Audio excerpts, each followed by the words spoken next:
memories have been swallowed by withered roads, and the feathers and howls they still roam out like the trinkets of playful gods. Sharp red eyes follow trusted guides of a path through spike trees high. Smoke rise in the thick black sky, signal house and warmth are nigh. And with flicks and sticks lands a small black thing on a carpet of deadly white, and a golden stare still looks home to where.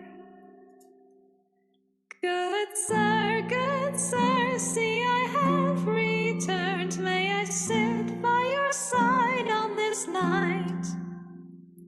A smiling face gives the ghost her place, looming small by his tall built frame. No more stories to hear, he asks bright and clear, while his eyes kiss the lights of the flames. Stories here, stories there, stories fill the air, yet you freeze by this door still, my dear. I may be taken by death, yet my path's not set on a fixed place like you choose to be. No one comes, no one leaves, distant memories have been swallowed by withered roads. But my place lingers evermore on the guard which I have been bestowed. Silently they sit, drink, and keep the comfort of shared spent time. All my tales will be yours, she says, stern and hoarse, to share on a next bright night. Shall we drink to that day, to that one fine day, where your voice will be heard far and wide, and this frozen door will no longer hold its claws in your heart and your mind? Shall we toast to that day, to that one fine day, where the roads will be glistening in light?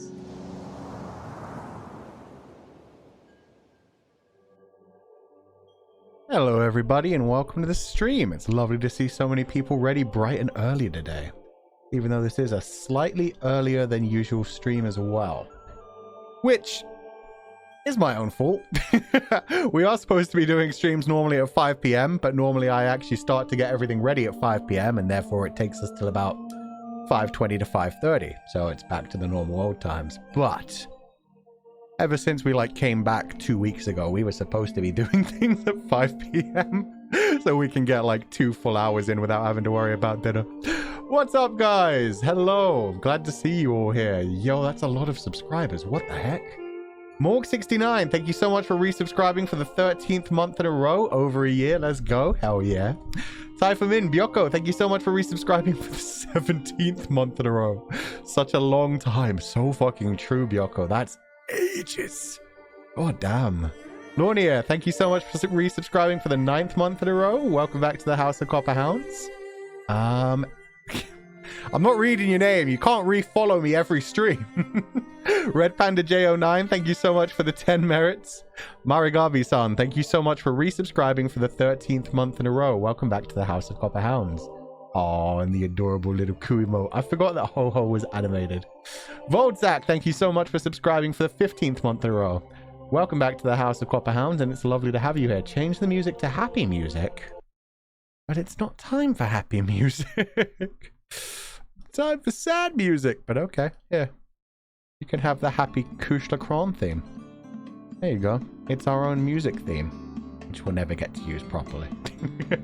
It's a fun chapter. Oh, okay, that's awesome. Okay, this is good then. In which case, that'll be good for the chapter. I was going to start this stream by saying this will be our last week of doing streams, unfortunately. Yeah. Hopefully, we'll get a lot done. We've got today and we've got the weekend. We maybe got Monday. But we're going to do what we can to get to, like, the end of the Underworld arc. I don't know how many chapters it's supposed to be. So we're going to try to get through as many as we can. And if it feels like a good resting place, if we get Shizun back or something bad happens and it feels like it moves on to another big plot point, that's when we're going to stop. Will you be back, Ku? Not for a long time, unfortunately. I'll still be around on Twitter. I may occasionally do like a stream here or there for like something big, if something massive happens. And at that point, I'm not really going to give a fuck. So, I mean, who knows? Maybe we'll do the Twitch React meta and just react to Heaven Official's Blessing Season 2 with the video showing, because fuck Funimation. No, I'm kidding. I'm kidding. I'm kidding. But yeah, we might appear for like important things that happen. But yeah, this will be our last week, unfortunately. So I'm going to do like a big goodbye when we definitely hit like the final one. If we finish this story early, then we'll do like a big, not finish the story, get to a good stopping point for this story early. Then we'll do like a stream that is just thanks everyone for being here and have a lovely time. But we can follow Ku no matter where he goes. Yes. On the goodbye stream, I am going to announce as well, like all of my YouTube videos will be going private. My Cúsleácrann Twitter account will be disappearing as well. I'll be using the Cúsleácrann Twitter account because the Cúsleácrann Twitter account just has too much history in it. I've had that since I was literally 12 years old. So I think it's finally time to give that up. Oh man, will we see you in the Discord from time to time? Yeah, Discord I'll still be around, Twitter I'll still be around, and who knows? If you follow me on Twitter, I may occasionally post things and be like, I need a break. We're gonna just jump on Twitch and do some random shit. How come? I must have missed something important. Oh, I just got a new full-time job, which starts next week, essentially. So yeah, I've kind of just got to disappear. I will have company while I transcribe my school notes. What's up, Sky Azure? Hope you have fun with the school notes. We will be stalking you forever. Hell yeah. What you don't know is I'm already stalking all of you in the House of Copper Hounds. Even when I'm not there, I am watching you. Don't you worry about it. Rip Baby Ku? Yeah, Baby Ku needs to be killed. Downloaded Twitch just to watch a live stream? Oh, I'm sorry. Hopefully, 2 years might fly by. It's definitely gonna fly by for me. But it'll be interesting. So excited for this read-through. Hope you've been doing well. Thank you, White Lotus 39. I've been incredibly busy, but I have been having fun. I can only look at the chest hair and nothing else. Damn valid. Damn valid. It's some nice chest hair. We did a good job with the chest hair. Giving us heart attacks still, I see. That's the plan. Gotta make people scared and worried. Sky Azure, thank you so much for the 8 merits. Holy crap, I missed that for a while. Thank you so much. Oh, the little diamonds. And Chuaning. Wow, just straight up Chuaning. That name always takes me aback every time because I'm like, holy crap, you got Chuaning. Like, just straight up Chuaning. Thank you for resubscribing for the 13th month in a row. Welcome back to the House of Copper Hounds, and it's lovely to have you here. If you have them, please throw out the Swarm Bros emote. I think we'll start with the Swarm Bros emote. Because yeah, final week. Let's get a lot of like runtime out of that. Will you post the last few VODs on YouTube? Yes, I just actually exported them over. That's the problem. I'd forgotten to export them from Twitch. So they probably won't have thumbnails, but I'm going to move them over to YouTube and make them public over the next 2 days. They'll only stay up for like a week though. Like I said, all my videos will be privated for reasons. I downloaded Twitch on my phone and laptop for you, Ku. No regrets. Thank you so much. Just stay, dude. Holy shit, I know you're alive. Anna! Nobody talk about Ku. No. What? Catches up to streams. Yes, this is the last week of my streams. I'm sorry, Ash Shadowless. Yeah, I mean, it's good. You get to be here live for like a few more things. You get tired of working, please come back. Oh, hell yeah. If I ever need a break or escape from reality, I will be here. Joke's on you. Typhshire is joking everyone even more. I don't think you meant to say joking. Choking? Stalking? Will we know about the job before you go? No, that's what an NDA is for. Unfortunately, your full-time job better appreciate you. They better. Jokes on you, timeshare is stalking you even. There we go. That's more fitting. You literally introduced me to Twitch, Twitter, and VTubers. Oh, Lucilla, that's awesome. And now I see you retweeting all kinds of VTuber stuff. So I'm glad you got into the community so much. It's a great community. And yeah, Twitch is great. YouTube's good as well. YouTube's slowly catching up on the live streaming thing. Twitch, the community just feels so much stronger because of like raids and emotes that properly work. Oh man. We don't talk about Bruno. They go in unlisted or completely private? Completely private, unfortunately. They'll still be around on, because I don't have control of that. Technically I do, but I don't, if anyone asks. Of the Bilibili account. There's a Bilibili account that is owned by the Chinese translators who used to translate my old Donghua videos. And they've uploaded pretty much everything. I think they have uploaded the read-throughs as well. They just don't translate the read-throughs. So they'll still be around there. We'll have a good time finding you again. Hope we'll get to listen to your voice again. That's very sweet of you. I hope so too. If nothing else, 2 years. You don't know Encanto? We don't talk about Bruno.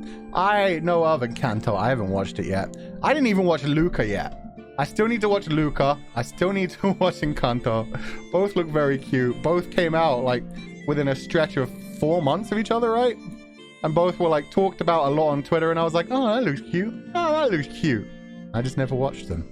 I watched fucking Arcane, and then Blade Runner, Black Lotus. Yeah, I got distracted with other animations, not movies, more TV shows.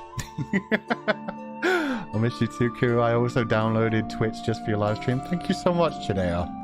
Like I said, we've got one more week. We've got a few more streams. We'll do what we can. Seb, thank you so much for resubscribing for the 15th month in a row. How dare you with the Koo? You didn't even use the emote. You just said it. It's just disgusting. You know what? I'm throwing out PK for that. If you've got it, throw out my boy Huang Xiaotian PK. We don't get to use the PK nearly enough, and it's one of the best looking emotes we have. God, that came out so good. I forget how good that is. I keep Twitch on my phone because you were company to do the HM. Oh, thank you, Valeris. And yeah, we'll be around. We'll be existing. Okay, you threw out a bunch of Kuus as well. That's fine. Get the Huang Xiaotians and the Kuus. The Huang Xiaotian will defeat him. Bilibili only has the Mo Shang Tongshu VODs. Ah. But if any Copperhounds asks, can I privately share the downloaded VODs? You can share those until, like, they announce the official licensing, if that's cool with you. Like, I'm fine with those existing in, like, private locations until, obviously, it becomes a legal thing. Don't hurt the official English release. Oh, man. You need to leave a video with your entry voice? Which entry voice? Entry voice? Why does that sound so dirty to me? All I'm thinking of when I hear entry voice is just like, Iku. I'm coming in. Bite down on a pillow. Can we bribe you to stay longer? No, unfortunately. But yeah, we'll dive into the read through now, and we will see what we can do about getting to the end of the Underworld arc. Oh, Cúsleácrann voice for 5 minutes. Fair played. Army in the chat. What's up, Army? Hope you're having a good day. The House of Copperhounds channel is disappearing. Yeah, both the House of Copperhounds and Donghua reviews will be disappearing, unfortunately. We'll buy the official edition too. I just love the read-throughs too much. I know.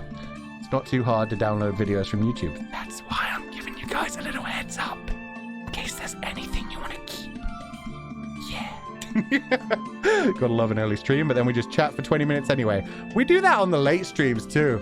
Even if we jump in at like, oh god, 5:40 p.m. we still chat for 20 minutes before we actually start the read-through. It always happens. Will the Twitch ones stay? Yeah, but they automatically delete themselves in 30 days. So if you notice, I've only got like 4 videos on Twitch right now and a bunch of clips. The clips will stay around. But yeah, the videos will just automatically take themselves out in 30 days. Yeah, okay. Let's end the Cúsleácrann music, even though it's great. And apparently we're going to be happy this week. No drama, no romance, no sad, no battle music. We're going for comedy music. Hey crew, just checking in to say hi. We'll watch the stream on YouTube later. Everyone have a good night. Have a lovely night, Huali N4. Thanks for dropping in. Forever? We'll see. Chapter 107. Shizun's portrait. Once the scholar got going, he went on for 4 whole hours, prattling incoherently and ceaselessly, all Confucius and Mencius, and all over Moron's head. I have no idea who Mencius is. I know Confucius.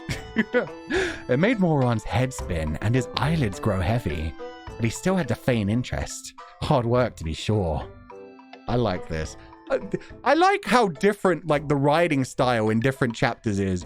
You can tell that Meat Bun has worked so hard to have, like, the deep chapters be written in a way that feels like it comes from Tashi and Jun, talking about how much Shizun sucks, how much Moron sucks, and everything is pain and suffering. And then you get Baby Pup version, and it's just like, oh god, it's hard work to be focused on this boring bullshit.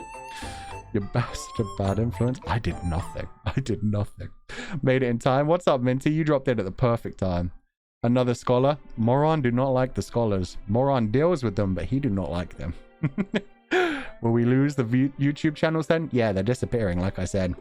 Well, I mean, all the videos are just going to go private. I guess the YouTube channels will still technically be there. Metius was said to be a Confucian scholar, second only to Confucius. I'd never heard of him. Thank you for that. And the razzle dazzle has shown up.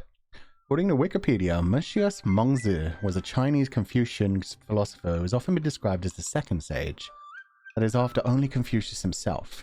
He's part of Confucius's 4th generation of disciples. Mencius inherited Confucius's ideology and developed it further. Thank you, guys. That makes a lot more sense. It's those names always throw me through a loop because they don't look Chinese. Like everybody knows Confucius, but it's still like that doesn't look like a Chinese name as I know them to be nowadays. Razihime, thank you so much for the 5 gifted subs, coming in with the razzle dazzle for a total of 80 gifted subs in the channel. You absolute legend. Revortex, CIETKL, I don't know how to pronounce that, I'm very sorry. Nymphadora 2408, Margaret 1234568, and Zupalan. God, that's a lot of names I recognize so fucking well. Welcome to the House of Copper Hounds again. It's lovely to have you here. Thank you so much, Razihime, for the 5 gifted subs. And I'm going to throw out melon eating. Will you still be on Twitter and Discord? Yeah, we'll still be around on Twitter and Discord. Don't even worry about it. Be around. It's just, you know, I've got to keep things a bit more private, a bit more quiet. And I'll be announcing before all of that happens, don't worry. I'll be posting that on the Twitter as like the final thing before that Twitter disappears. When it came to faking attentiveness in lessons, Moron was quite skilled. Start with an "oh," paired with furrowed brows, as if not quite comprehending or convinced. Let them talk for a bit, then go, "oh," and relax the brows a bit to give off the impression of slowly beginning to understand. Then it's important to remember to open your eyes wide and make them sparkle and go, "oh," to let them know that you've gained new insight and understanding thanks to their brilliant guidance. Oh, he's the worst fucking student. The worst thing is I remember him doing this to Shizun. I remember specifically moments where it's been said, but Moron's eyes grew wide and they sparkled like the night sky. Shizun's so happy when that happens. He's been faking it this whole time. Faking it. Shizun. Everything was fake except for the bedroom. He had applied these 3 ohs liberally in Chuan Ning's lessons. Oh, but Chuan Ning never fell for it. Always only looked at him coldly and told him to shut up. That's because you haven't been in his head. We've been hearing him describe those star-speckled eyes in his head. We know that it is working on him. You just don't know that. Do you want one of the mods to repeat the pre-read-through update in chat for you? Pre-read-through update? You mean what I said? Or something else? Post it now and I'll tell you. Watch us turn the Discord into a goddamn coven. I mean, I wouldn't say no. Moron has a method for BSing it. Hell yeah. He has a goddamn exact way to set it up. The normal, oh? Oh. Oh. God damn him. He's the worst. I don't want to hear about Moron faking his O's. God damn it. Thank you for that rain of emotes, by the way. God damn, that was a lot of emotes that time. I just realized I didn't do the Cúsleácrann voice at all. Sorry. We already turned it into a coven. Perfect. But the little bookworm had certainly never received such courteous treatment before, and his eyes were practically glowing by the end of it. He was so exceedingly delighted that he only wished he had met Moron earlier, and all of his earlier reservations and haughtiness vanished into thin air. I understand now, Moron said with a smile. Looking at this landscape painting again after listening to you talk, I can see that it's truly invaluable, beyond what money can buy. If the little bookworm was still alive, he'd definitely be read by now. But other than the flush, he was excited in all the other ways. So delighted that he hardly even knew what to do with his hands and where to put his legs, only beaming like a little kid, skinny face all lit up.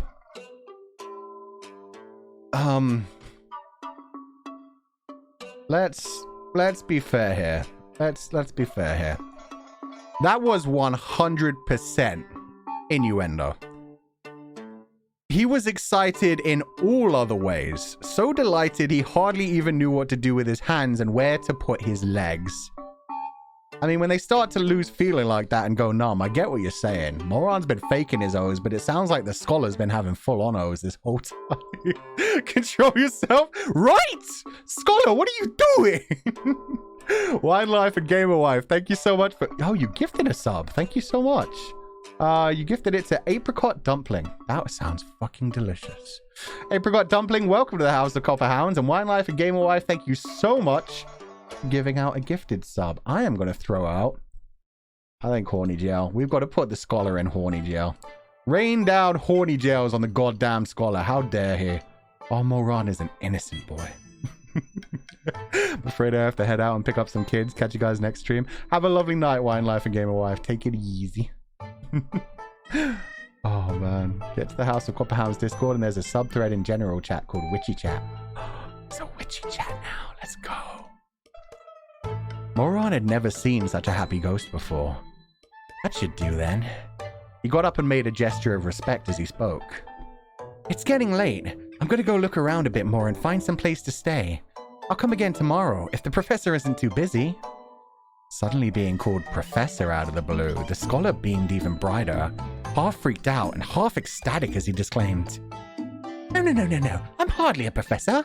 I took the exam several times but didn't even pass the country level 1 to qualify as Shusai.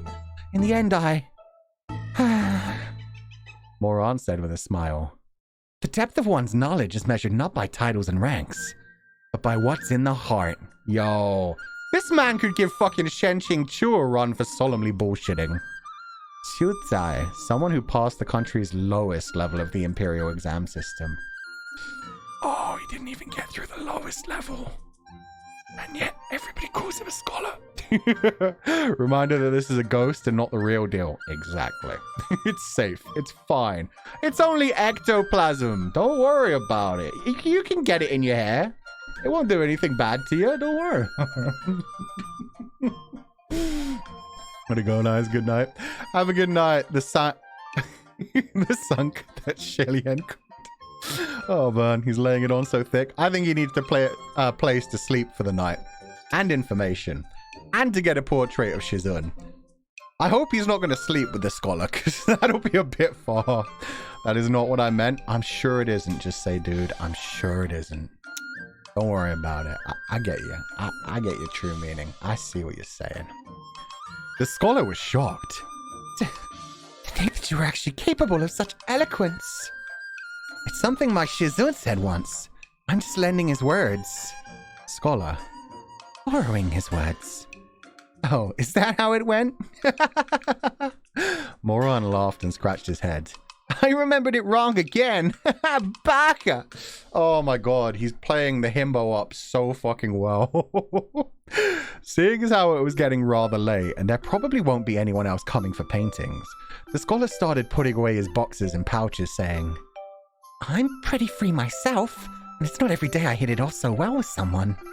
Though the saying goes that friendship between gentlemen is light as water, it is also said that when meeting friends over wine, 1,000 cups is too few. So I say, friendship between gentlemen is light as water. Two interpretations. 1. Between gentlemen, i.e. learned individuals of high moral caliber, friendship should be easy and natural, clear as water.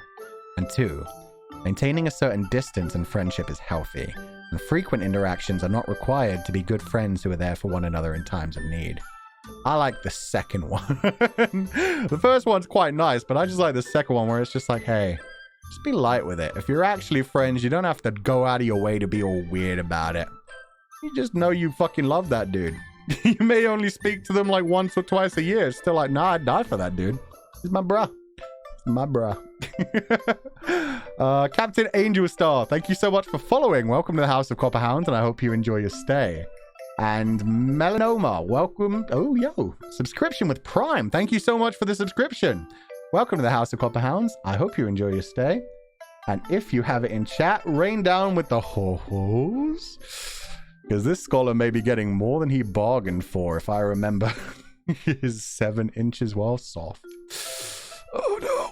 A certain distance. Yeah, you know, probably about 7 inches of distance. You don't want to, you know, penetrate them when you're just chilling.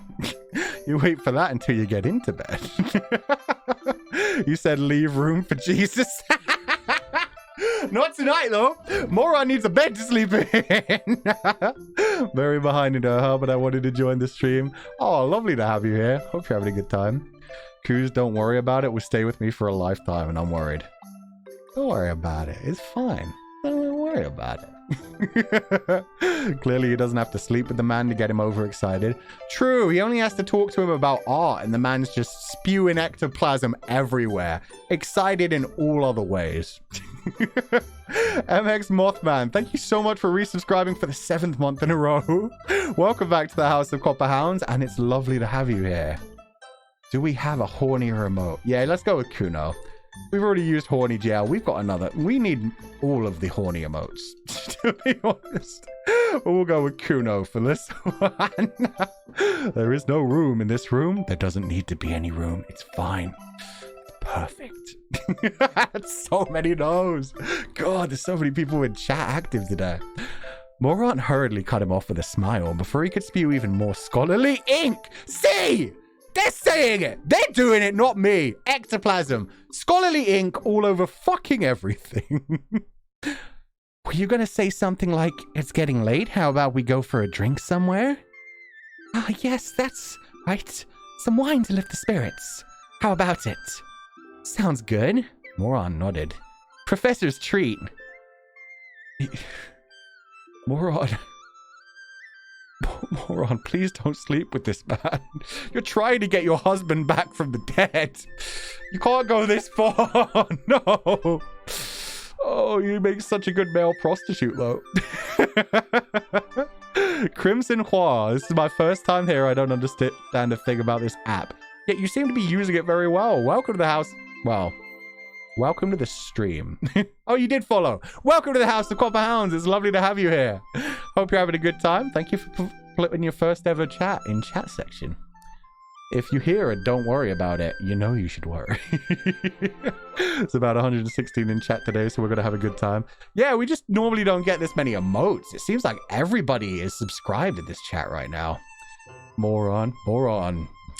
Making some moves. Scholar's just like... No, that doesn't even do it justice. Scholar's like... That's the sound of an erection. That's the sound of wood being raised. That's the sound of the sky pillar. In this case, a very small, I'd imagine like needle point kind of paintbrush just right up into the air. Anyway, the greasy little table had a small plate of about a dozen odd scattered peanuts on it, and 2 cups of wine that were barely even half full. There was only a single dingy candle lit in the entire tavern, and the sly-looking boss of the place was wiping a cracked bowl behind the counter. The place is a bit shabby. The scholar seemed a little uneasy. But I never really got any paper money, and I've only been to a couple of places. This one's the most passable of the lot. It's fine. Moron picked up the cup and looked it over carefully. Do ghosts still eat? It's all fake. Looks like offerings. The scholar popped a couple of peanuts in his mouth, but none of the peanuts disappeared. He explained, see, basically like this, just for a taste. So they can't actually eat things, but they still put peanuts in their mouth. I get it. Sometimes you just gotta nut. I will miss Coo and the soundboard. It's nice when it works. That's the sound of your erection. I feel like you should seek medical help.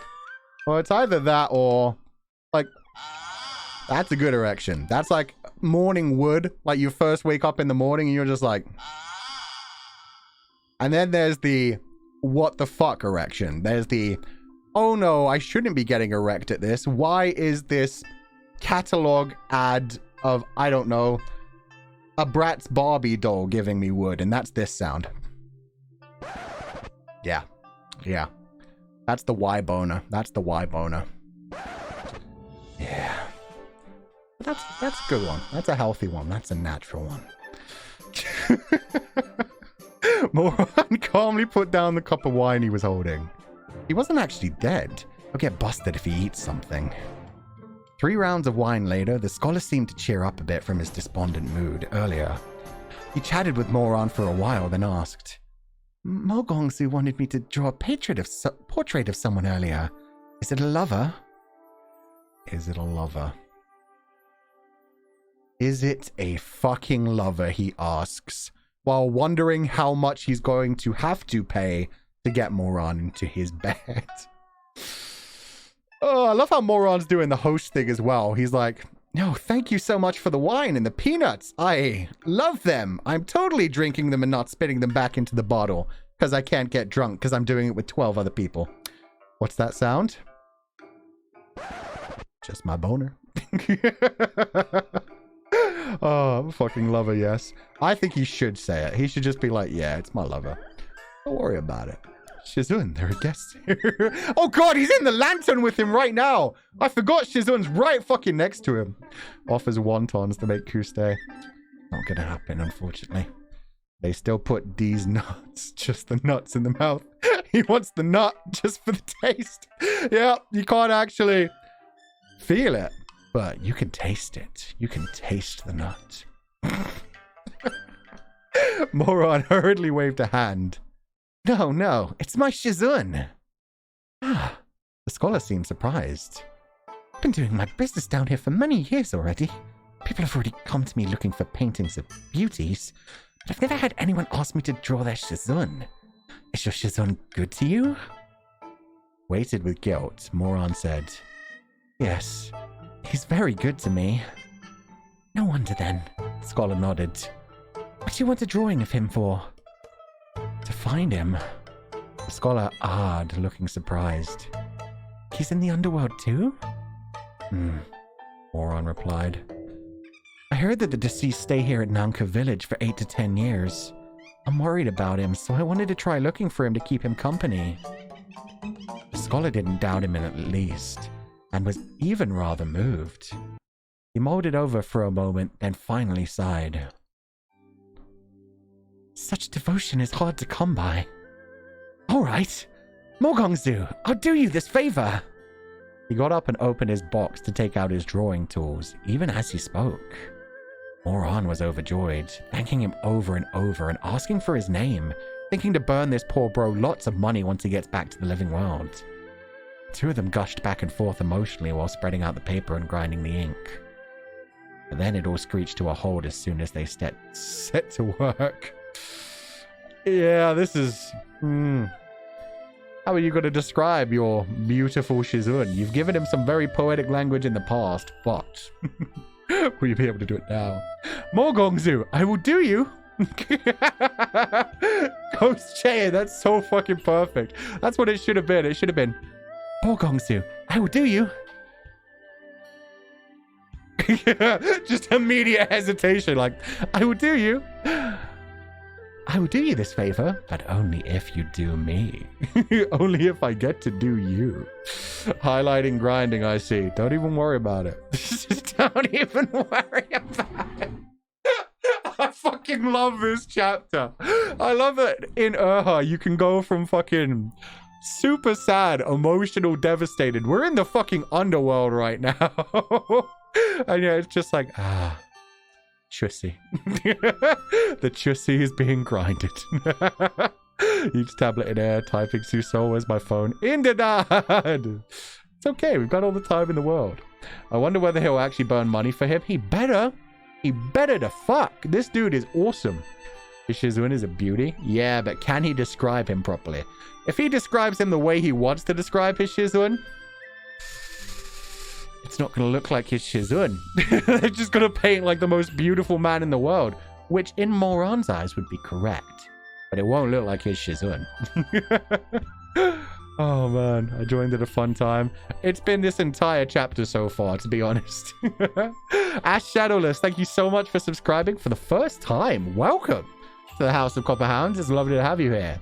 And Trophilic, welcome to the House of Copperhounds for the 6th month in a row. Lovely to have you back. Thank you for 6 months of laughs and love. Glad I got snowed in today so I could catch the stream. Aw, thank you so much. It's lovely to have you here. And thank you for all the hydrates. I ain't thirsty. The fucking scholar is thirsty, but this is fine. Thank you for the hydrates. And if you have them, which emote should we use? You know what? We technically have a third horny one. Let's just have Lan Wangji saying shameless. Lan Wangji's perfect reaction to everything Moran's doing right now. Do you need the portrait that much right now, really? Shameless. You called it? Yo, you did. You got that before I even got to it. The Twitch clipping is glitching. Oh no. Don't think this is going to end well. Yeah, I don't like how it paused suddenly with the come to a halt, but it may just be fun. It's fine. It's fine. It's fine. My Shizun, he... Moran clenched his hand into a fist and tapped it against his knee several times. He didn't manage to tap out any inspiration whatsoever. He hesitated for a long while, straining through his pitiful bank of vocabulary, and finally managed to squeeze out, "He's beautiful. Please draw him." The scholar stared at him. Moran. "Well? Draw. Beautiful in what way? Isn't it obvious? Just beautiful, you know? So, draw him beautiful." "I know, draw him beautiful, but you know what? Never mind. What kind of face does he have?" "What kind of face?" Moran stared blankly. "A face is a face." The scholar was beginning to get irked. "Oval? Heart? Square? Round? At least give me something." "I don't know these things. Anyway, he has a handsome face." Scholar. Moran. "Forget it. If you don't know, then just draw it like my face. Our face shapes are pretty similar anyway." Scholar. Moran, you fucking idiot. I love how he seems to get dumber as this story goes on. Like, they essentially called him a himbo a bunch of times in the first early chapters. And then he became pretty thought-provoking for like the next 60. And now that we're in second book, it's just continuously saying, by the way, don't forget, he the dumb husky. I know we haven't shown how dumb he be, but he dumb. And brain cell not work good. His brain cell, probably too focused on Shizun's Shizushi. His Chusi. Can't focus on anything else. Moran and Wei Ying would get along like a house on fire. Yeah. So one of my favorite quotes, he really went, "I'm looking for my Shizun. What does he look like? Beautiful?" It's so fucking cute. He's like, "I've never thought about what he looked like. I mean, we've continuously gotten the idea of like Phoenix eyes, but he's just beautiful. What's his face look like? Handsome." I also love how he's just like, "We have similar faces, just do my face." It's like, you're gonna get a very bishy version of Moran. That's what you're gonna get. No, god damn it. The himbofication of Moran 2.0 himbio. Short circuit the brain box. Brain cell, no work. Only one brain cell.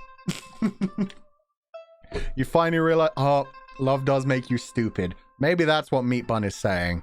Now that he's fully in love with his Shizun, brain just gone, brain off. All blood down to erection. No blood left for brain. All brain. Blood brain, boner brain, blood brain, blood. That. Next were the eyes. What kind of eyes? Moran was about to open his mouth, but the scholar stopped him to add, "Do not say eyes are eyes." Moran waved his hand. I know. His eyes look... how to say, scary but charming, and cold but gentle. Oh, the fucking confliction. The scholar threw his brush and declared in rage, I quit! You can go find someone else! No, wait! Moron grabbed him hastily. No one else draws as well as you do! The scholar tried to hold down his anger as he glared at him. But there was only sincerity on Moron's face, so he relented and said stiffly, And you have to give me some proper answers! Moron felt a little wronged. He thought his answer just now was perfectly fine. How was it not a proper answer? But beggars can't be choosers, so he could only nod obediently while hugging the soul-calling lantern closer to himself. The scholar said, So, the eyes. Leopard eyes? Round eyes? Almond eyes? Phoenix eyes? Or... Ah, there we fucking go, my man! Caught himself.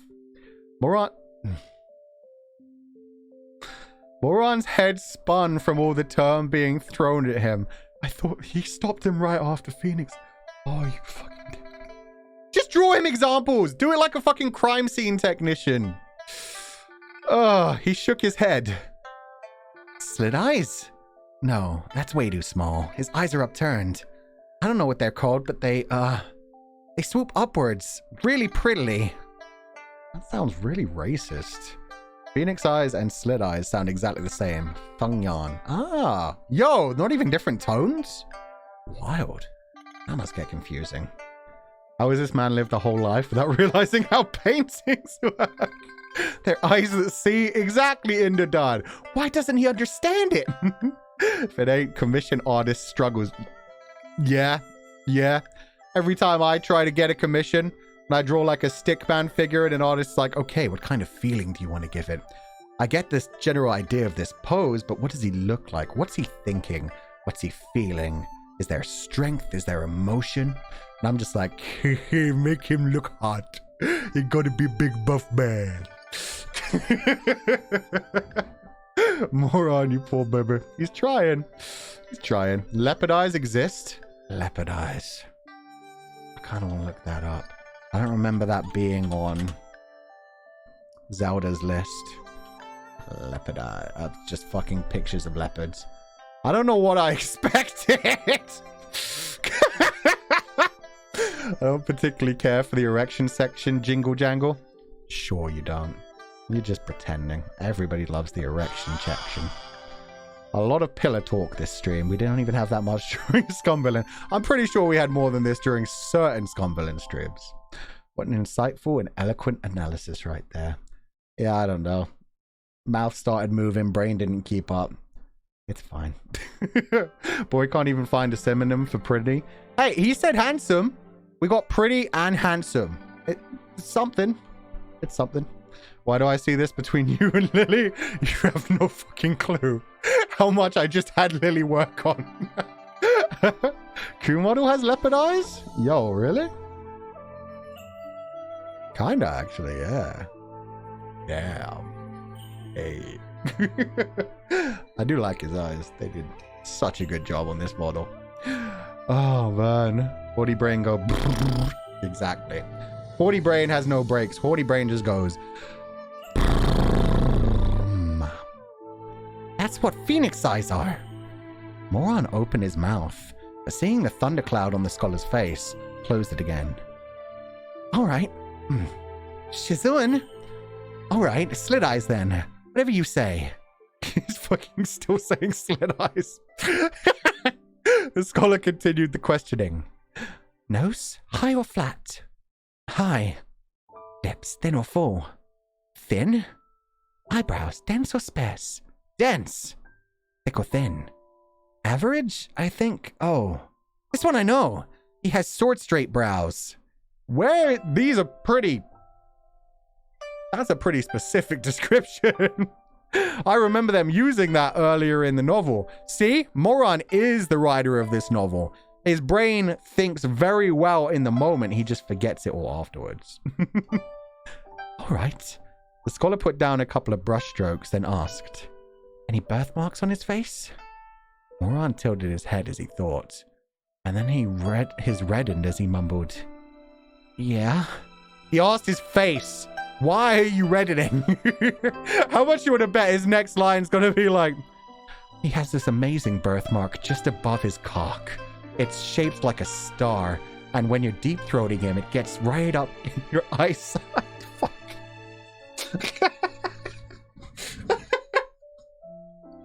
I'm done. I'm fucking done. This is Sword Straight Brows is standard subscription for every ML of every Danwei.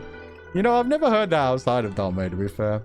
The nightmare of any artist, trying to create something from someone else's head. Exactly.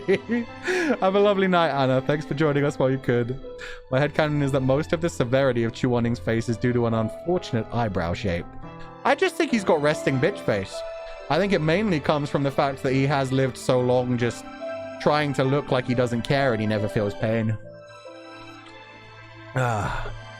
Chuaning got thick eyebrows? Oh yeah. Kudu be simping for his own VTuber model. I always have. Moron is me when I ask to describe someone else's face. I don't think I'd be able to describe someone else's face. I'm not gonna lie. Ooh, Rin's fixing things. Hey Rin. But yeah, if somebody asked me how to describe like even my model's face right here, I'd be like, he's got a beard, he's got fangs.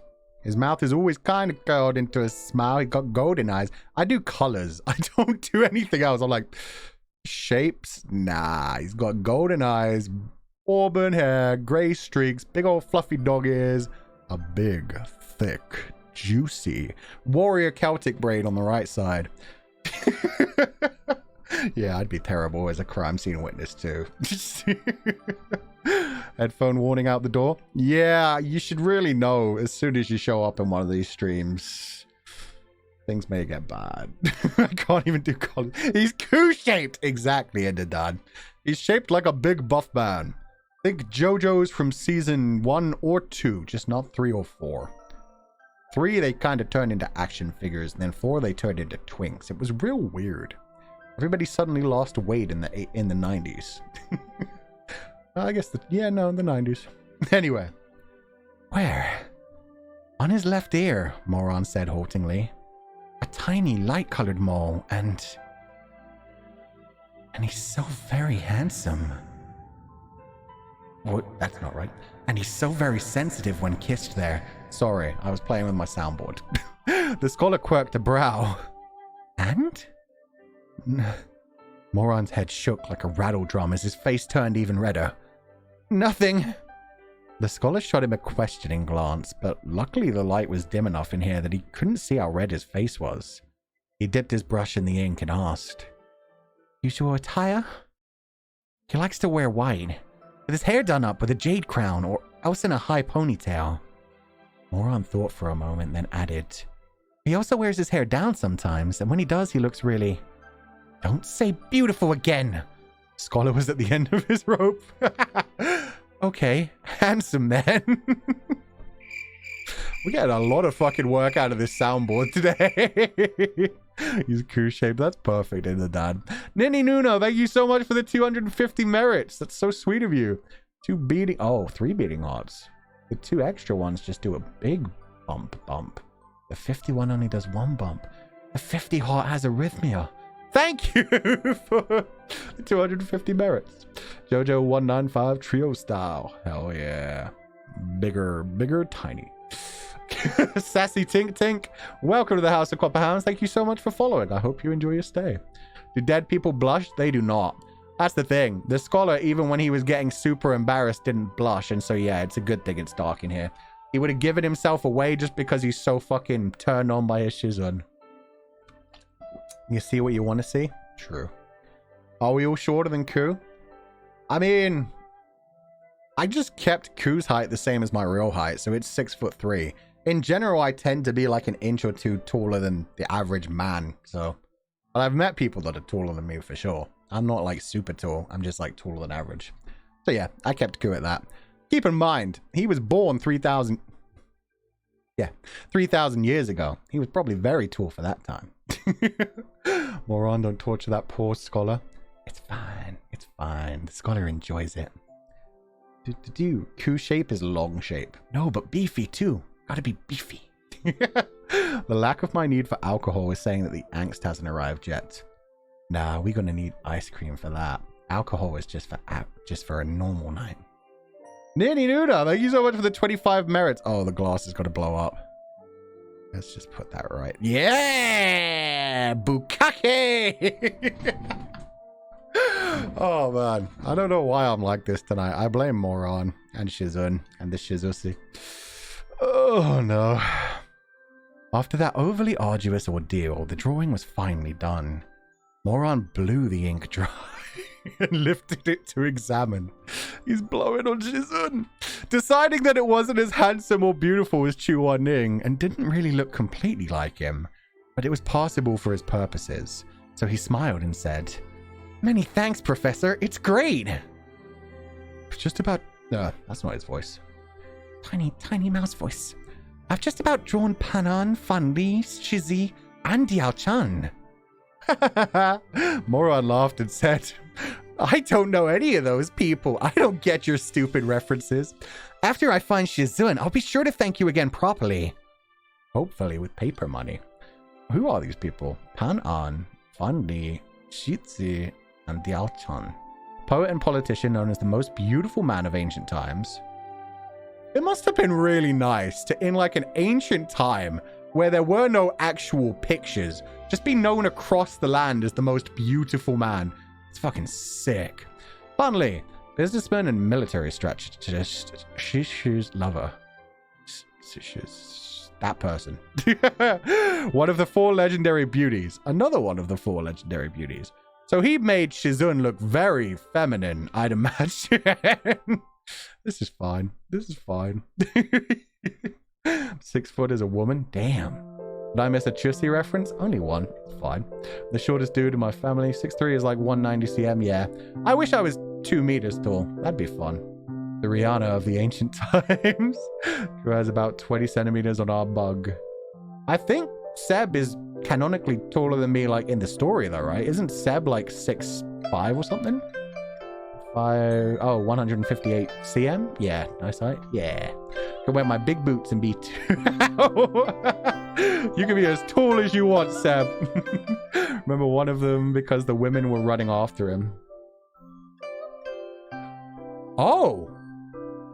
What if these people died because there were women running after the most beautiful man?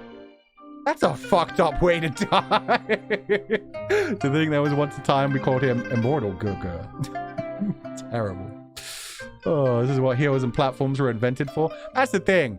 Short people can make themselves look taller. Heels, platforms, fuck. If you get good enough at walking on them, you can get stilts. You can get 2 very short people in one suit. You just need a lot of padding. I've seen it work out pretty realistically. Tall people, you're fucked. You have to get into a tiny little car or sit in one of those shitty little plane seats, you're fucked. You don't get to just take off your legs. I spat my drink, Coop, please. Oh god, that must have been back. With the blowing. That shit's 5'1" like me. Aw, it's a cute height. It's fun sized. Being a bit short is better. Gets you the best hugs. True. That's the thing. When you're short, there's so many ways to get taller. When you're tall, you're kind of stuck. It's the same way that I always talk about, like, being cold isn't so bad because you can just put on extra layers. You can light a fire as long as it's not inside the house. Please stop burning down the fucking house of copper hounds.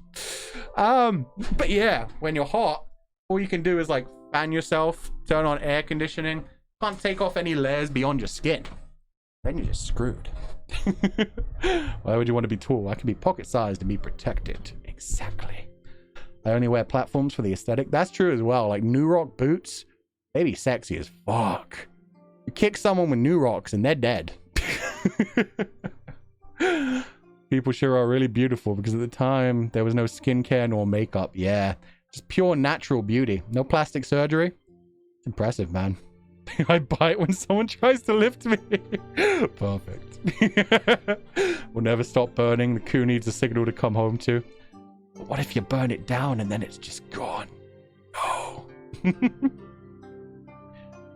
They drank and chatted for a while longer, then parted ways in front of the tavern, and Moron set off with Chu Wan-ning's portrait in hand. A According to the scholar, there was a place on the 5th Street called Tailwind Hall that specialized in looking into all kinds of information for the new arrivals of Nanka Village. That's where he was headed. I suppose we can move off of this nice romantic music now then. Let's get some... That'll do. That's not dark, but it's not happy. Outside Tailwind Hall, a banner depicting a black serpent floated lightly. Moran pushed open the door and walked in, and the sight that greeted him was that of an elongated counter stretching across the main hall. About a dozen ghosts dressed in ochre-red robes sat behind the counter, each wearing a wooden mask painted with an enraged face concealing their real face from view. In front of each masked ghost was a long meandering line of deceased people with an assortment of expressions and varied requests. Hundreds of white wax candles floated in the upper part of the building, casting overlapping lights on the overlapping dead. The place was very busy, ghosts coming and going without stop. I like that. Overlapping lights on the overlapping dead. Now you can imagine just how hustled and bustled that is, just all lit up by candles. And the angry spirit masks at the front of the line, that must be kind of terrifying. Well, they are in hell. Very true. Very true, in the dad. Feels nice and fitting. Ochre red is such a pretty shade of red. Yeah, I've only actually heard of like ochre black. So ochre red, it must be a really dark red. One of the guys I went to school with broke his legs repeatedly on purpose, but not for more height surgery. What do you do it for? Q still being incapable of saying come without emphasis is one of my favorite things. I will never not read that in a dirty way. It's the same as blow. As soon as I see blow in a sentence, I'm like, oh, you blowing, are you? Fucking slut. I love it. It's the same. Like, it's the same energy as that fucking meme post you always see where it's like, why do men have such tiny waists for? What you got that tiny waist for? To be grabbed by another man? Slut. Oh, man. Sir, can you help me look into where my younger brother is? His name is Zhang Bai Yi from Gusu, 21 years old when he died. You have a portrait? No. That's fine, but it'll cost you 10 times as much. The masked ghost cleared her throat. Oh, she's a girl. That's unexpected. Voice clear and crisp. Ah, sorry. Didn't know you was a miss. Wait, what? Cleared her throat. They're both women. I'm very confused. Missy, it's like this. So when I died... Okay, he's a guy. She's a miss. Lady. Okay. Ah, sorry. Didn't know you were a miss. Missy, it's like this. So when I died, that wifey of mine said she would definitely want to remarry. What kind of accent is this? This is like a Midlands. Well, I've been seeing her and my little bro making eyes at one another for a while now. And I really just can't accept that. So can you help me check and see if she's actually being a proper widow up there? Or has she done run off with my little bro? Here's the list of prices for looking into matters in the living world. Please take a look. What is this? Oh, Gusu. Oh, it's that kind of accent. Oh, no. I know Gusu is an actual place, yeah. I don't know the accent. I know it's said to be very feminine. I just went for Midlands. It's fine. This is why I don't do accents. I don't know. Excuse me. I liked a girl when I was alive, but she was from a wealthy family, so there was no way she'd even look at some poor scholar. It's not a scholar's voice. Who couldn't even pass the imperial exam like me. I didn't have the guts to confess to her either. She got married eventually. I was happy for her at first, but it turned out that the guy was already married. It was an accident and she passed on before me. I want to ask about two things. The first is her current whereabouts, and the second is if we will be fated in our next life. We can certainly look into things in the next life. However, the cost will not be money, but years of your lifespan from your next life. As for the lady's whereabouts, please provide me her name and portrait. Also, I didn't say it, but I fucking love that. The dude's like, yo, she's trying to fuck my brother. Please tell me she isn't sleeping with my brother right now. I've only been dead for like 2 weeks. Also, this is fucking cool. The whole idea of looking into your next life shit. Damn. Why would you even want to know that, though? Like, to find out, oh, you're going to be very happy in your next life. But you just lost 6 years of it, so you're fucked. You were going to meet her, like, 10 years before you died. Now you're going to meet her, like, 2 years before you die. My bad. What do you mean, Gusu? Gusu is a part of China. Also known as Suzhou. That. Ochre red is a deep reddish brown color made from iron oxide. It's gorgeous, I imagined. For the shits and giggles. You just be like, I want to know what's going to happen in my next life. Sure, I'm shortening it, but... and you won't know when you get reborn anyway. They're going to drink the soup. They're going to forget all this, so they only get to know for like the years when they're waiting to be reborn. And what the fuck do you do if you find out your next life is going to be shit? You're going to be a pauper for all of your life. You're going to get locked in a dungeon. They're going to cut off one of your pinky toes. Only the one. So you're going to be off balance. You're kind of always going to stumble a bit to the side. And that's going to be your life for 20 years. And then you'll die. Especially now that you just gave us 10 years of your life for that. In that case, you'd want to ask more questions and just keep expending your life. It's like, oh, my life's going to suck? Wow. Tell me more. Thank you for the hydrate. That's a lot of hydrates. The soup. The soup. I found a video of clay makeup. Literally a little clay pot, adding water and applying it to your lips made a beautiful color. Ooh. He's just a helpless romantic. You want to know if he can be with his girl this time. Oh, but he's destroying his life for it. No. Why so many hydrates? What are you doing? Wait, can you hear me swallow? 1 minute. Oh yeah, you totally can. Pardon me.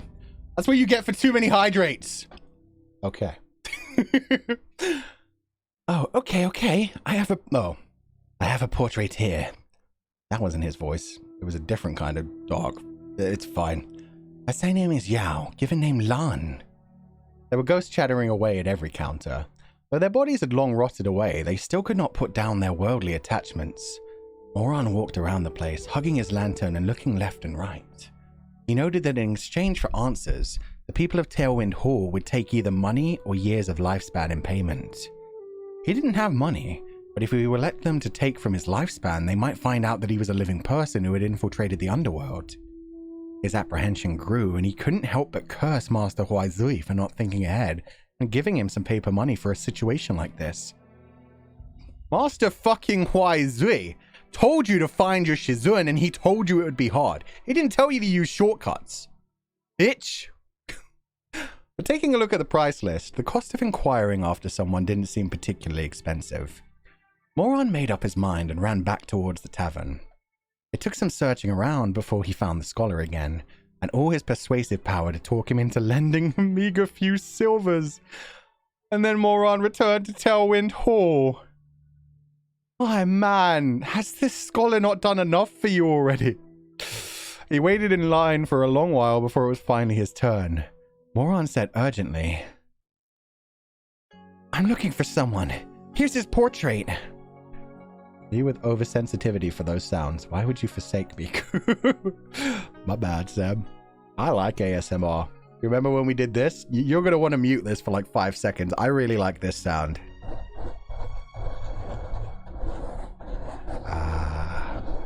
That's the best sound. Moran better give that man lots of money once he comes back. Seriously, it's just paper too. Buy shit tons of paper money. Make this man rich. Make him fucking balling in the underworld. Richest dude there. Oh shit, it's the Yao girl. We have to... Lan Yao. That is a name. Was she actually in this story? Lan Yao. I remember the name Lan Yao from something. Are you fucking with me? Is that from a different thing? I heard that Gugu is Dada in the Gusu dialect. So my headcanon is that Lan Wangji called Lan Shichen that when he was little. Oh, and Wei Wuxian is always asking him to use the Gusu dialect. So at some point, you know what? He finally broke him down. And Lan Wangji had to call Wei Wuxian Dada. No. No. Sadly, yes. What the fuck is that? That's just scratching my microphone pop filter. Sounds like intestinal distress. Intestinal distress? No, it's relaxing. It's ASMR. That I don't mind, but mouth sounds make me very uncomfortable. They make me uncomfortable too, which is annoying since I work around a microphone. Because yeah, it picks up everything. If I have a wet mouth, silence this for 3 seconds too. Like if I'm just opening and closing my mouth preparing to record something and I'm like, that shit fucking sucks. There you go. I hate that one too. It's fine. We all hate that together. Okay. Like ding. No, the Tong Mountain. Yeah. He handed Chuaning's portrait over. He was about to say more when unexpectedly the person who only took one glance at the portrait before chuckling and folding the painting scroll back up. He said, I'll just go with that voice again, I like it. Why are you looking for him? Ah, Moran was taken aback. You could tell where he is just by looking at the painting? Of course. But first tell me, why are you looking for him? He's someone I know. The other person shot him another look and then said, wait here a moment.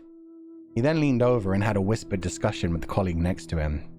When he turned back to Moran, his tone had warmed up considerably.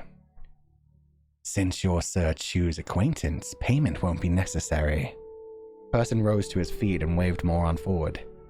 Come on then. Follow me upstairs. Author's notes. I mean, I'm going to read this first. The three at the beginning originate from their respective Weibo texts and shorts, and are not original.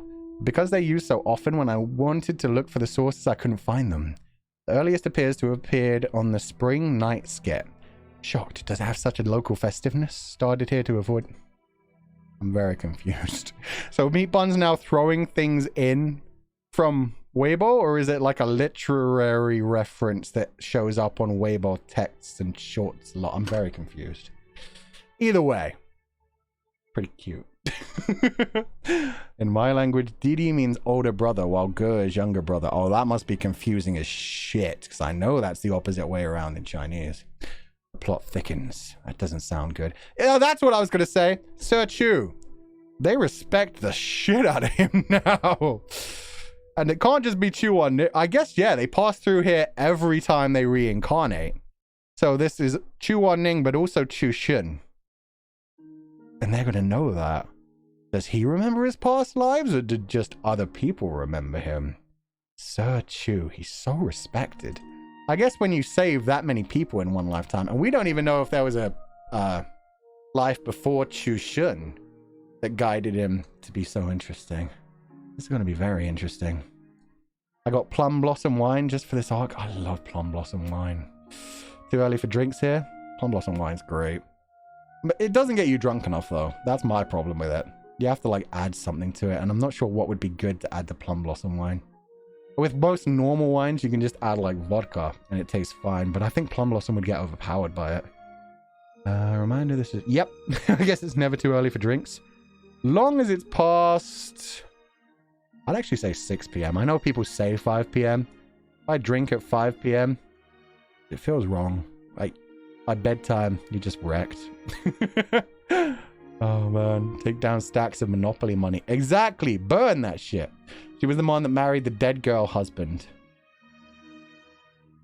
Oh, that's sad. Oh.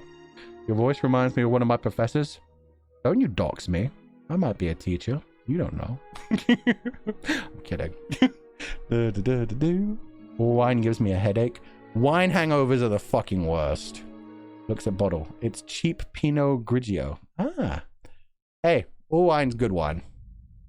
As long as it hasn't turned to vinegar. Get headaches while drinking wine and beer, nothing else. I just don't get anything from drinking beer. It's just like fucking water. If you're a Slav, it's fine to drink as long as you're awake, Lucilla.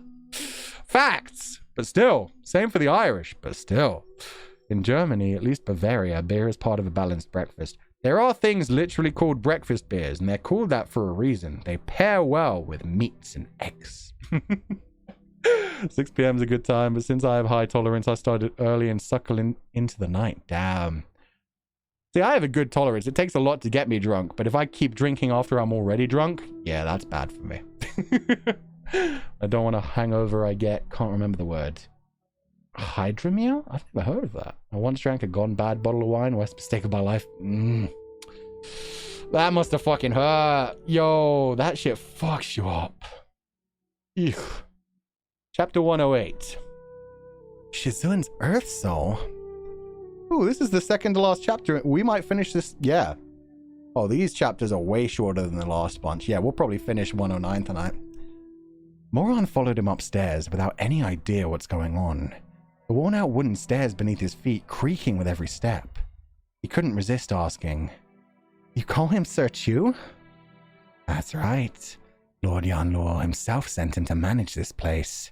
He's our superior." What? Lord Yan... So it's Chu Shun? But then, how is Chu Shun... not Chu Shun? The father of Chu Shun? The baby boy? What if it's Chu Shun's son that died? He's become a big shot in the afterlife. Because it's not... Unless... Okay, let's... Moron was surprised, but said nothing about it. Here we are. The masked person stopped in front of a half-moon-shaped door on the second floor and knocked lightly on the carved vermilion door that wasn't completely closed.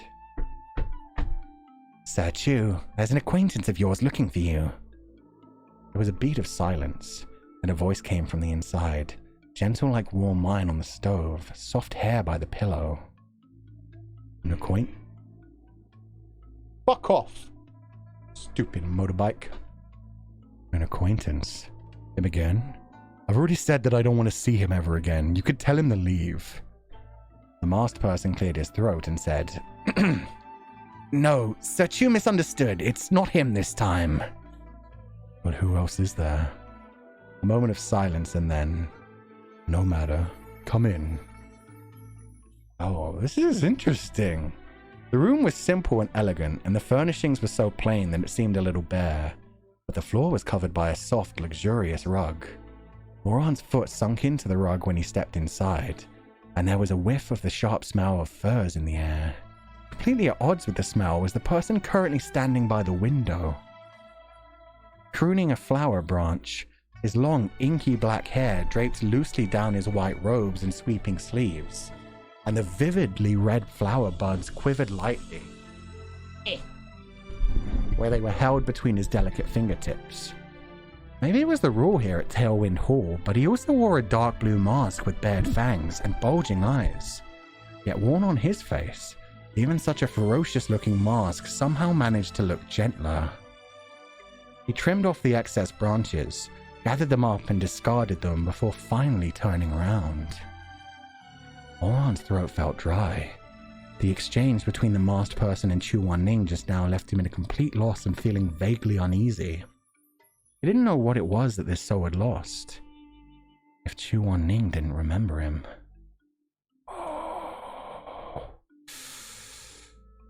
He really does think it's Chu Wanning. Please clip the eh. What was the eh? Just the pause and the fuck off motorbike. Sorry. That annoyed me. It was right at the point where I got to do Chu Wanning voice. I like that voice. Do love how they just immediately accept that Moron knows this man. I mean, it must be a pretty perfect portrait of him. That's what's crazy. Is that they just combined all these most beautiful features and it happens to be this incredible man. Your struggle noise. Why do you want my struggle noise? Huh? Huh? Do they stay the same age? Because then that would mean a boy would be running the show. I didn't think about that. Yeah, Chu Shun's baby boy would still be a baby boy in the afterlife. That must be weird. There were definitely like baby ghost spirits running around. Do they grow older in the spirit realm? For the 8 to 10 years they're waiting around to move on? Huh. Plot has turned to syrup. The plot has thickened to soup. Oh, what's another thick liquid that would work for this? I don't even... But even then, yeah, I know him personally. Look, I got this photo of him. Like, what if he's an enemy? I don't think they're too worried about that. I think this guy is badass enough that even if he has an enemy approach him, he'll just be like, "Oh, you're approaching me." I'm interested in who his person like from the past is that he doesn't want to see anymore. This is all very interesting. What if there's another like past version of Morand as well? And in the past, these two used to be friends and then got lost, and I don't know. It's fine, it's fine. Maybe it's because the painting turned out to look more like Chushen than Chuaning. Yeah, that's what I'd imagine. Like, they made it look too beautiful, and it's just like, hey, I know that guy. That's Chushen, Master Chu. For Bug Yo. Just as he was fretting, the man put down the pruning shears and walked towards him. Moron, he was undaunted by the heavens and the earth, found himself flustered and agitated, sweat covering his back. Let's go with this.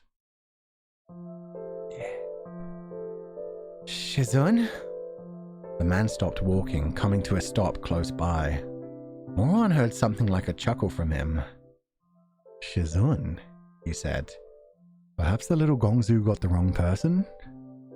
As he thought, just what he was afraid of. Moron's heart dropped like an enormous rock into an endless abyss, dragging him all the way down. He stared at the man before him at a complete loss for what to say. Seeing no response from him, the person placed his pale, slender hand over the boldly painted mask and took it off, revealing an elegant and composed face beneath. Moron felt that 1,000-pound rock disappear in an instant. He stared at the unmasked man, astonished but without the slightest hint of doubt, and blurted out, Chushen?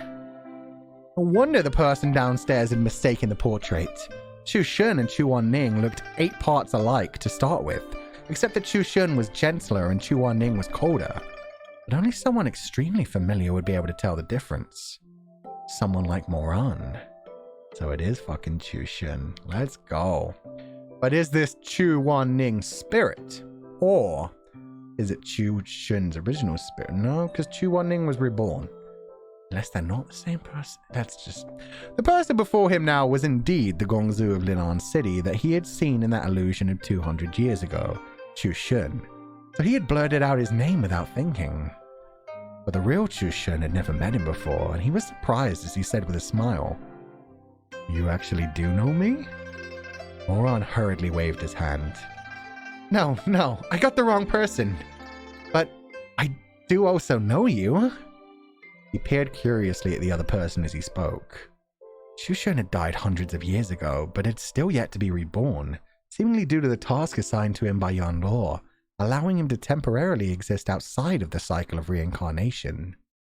Meeting Chuan-Ning's ancestor was the last thing that Moran had expected. He found the experience quite bizarre. Chushen nodded and said, I see. And he continued with a smile. Whom is the little Gongzu looking for? Since fate brought you up these stairs, I'll help you search. Else who knows how long it might take you to find this person with the size of Nanka Town and all the millions of ghosts in it. I like this. Chuan-Ning's great granddaddy is gonna guide him. Oh man. Cluster of Catkins, thank you so much for resubscribing for the 9th month in a row. Struggling Moron is very satisfying. Yeah, it is. Oh, he's so fucking cute trying to find his Shizun. To be fair, confused the shit out of me too. Go drink water, you rascals. Water, the Russian variety. Vodka? Oh, I thought it actually meant water in Russian as well. Another fun booze fact, vodka almost sounds the same as water in Polish. This is not my Chussi. It's his great-great-great-great-grand Chussi. Technically, he's still a Chussi. I mean, he's not a one Nissi. Fun booze fact, mead in Spanish is hidromiel, meaning honeyed water. Oh, that's cute. How messed up would it be if his painting doesn't match Chuan-Ning in the underworld? You know? I've actually been wondering that with like how spirits look when they die. Because none of these guys, well, a couple of the ones early on had signs of how they died. But a lot of the ones we've heard recently, they don't like warn us of like missing parts of their head or injuries to their stomach. I don't know. Maybe some of them look like normal, look different, change slightly, or maybe some of them do just look like they're immediate corpse forms. Alcoholic water. Spicy water. Ah, spicy. Moron was originally going to quickly explain things and then go back downstairs to have the divination redone. But he hadn't expected Chushun, as warm-hearted in death as he was in life, to offer to personally help him. He accepted the offer joyfully. I'd appreciate that, Sir Chu. Thank you. He handed the portrait over as he spoke. Chushun unfolded it and took a look, then smiled. No wonder the people downstairs were mistaken. He really does look quite like me. What's his name? Chuaning, Moron said. His name is Chuaning. His surname is also Chu. What a coincidence. Is he a himbo too? I thought you were smart, Chushun. Moron's heart leapt and he asked, could he be related to you? Not sure. You have to go to the 9th Ghost King to look into things in the living world. I have a death grudge against the 9th King and refuse to beg him any favors, so I know nothing of matters in the living world.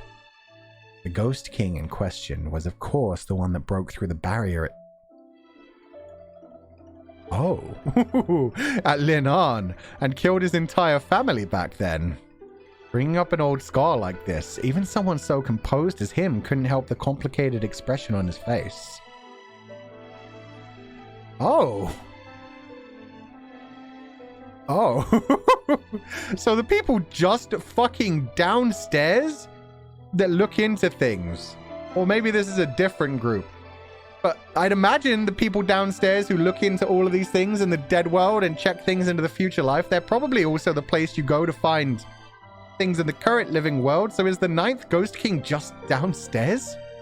Is Chushun living right upstairs from the person who slaughtered his entire... what would you even call that? Town? Entire town. It was a genocide. It was a genocide. What happens if two himbos meet, you ask? They just kind of look at each other and go, wow, pretty. Oh, indeed. Oh, indeed. Chu finding Chu. I do love that he's like, wow, he looks just like me. His name's also Chu? Cool. Let's go find him. Neighbors, am I right? Is that the fucking old friend that he was talking? Does the 9th King come up occasionally to his room and just be like... oh, what I had like this one, right? It was like... yeah, that with reverb and echo. Yeah. Chushun, baby, I've come to see you. How you doing? Still feeling a bit salty about the whole dead generation thing? Come on, man. It was decades ago. Be fucking so awkward. Enemies to lovers. That's what I'm fucking hoping. It's just like... Chushun, baby. You know you want to let me clap them cheeks. Come on. Oh, man. That's what I'm saying, Red Panda. I'm so glad you said that right after I said it. If that's the person who's just occasionally comes to visit him and he's just like, no, tell him to fuck off now. I'm not horny. Tell him to come back in a few weeks. Oh, man. That's totally... if anybody watches fucking... Hell of a Boss. I forget their names. Blitzo and the owl guy. Oh, Solace? I think it's Solace. Those two. That's their relationship, 100%. Moron thought he could use this opportunity to confirm the relationship between Chuaning and Chushun, but unexpectedly ran into this and could only shake his head. That's a pity. Chushun smiled a little and said nothing as he went to fetch a gold-plated yin-yang patterned compass from the shelf and invited Moron to take a seat. This thing can tell us where he is. What? Oh, that's Moron. This thing can tell us where he is. 8, 9 times out of 10. What about the remaining 1 or 2 times? The energy of some people's souls can be strange sometimes, so there's a possibility it can't be located, Chushun explained. But that's rare. The little Gongzu probably isn't that unlucky. You say that, but everything that I've fucking seen about poor Chuaning so far tells me he probably will be. Moron also genocide is fine. I mean, yeah, it happens. So what's a little genocide? I brought you flowers. Now we're even. Exactly. He probably only genocided the town to get his attention. He just wanted to smash. Stolas, thank you. Yes. Stolas is amazing.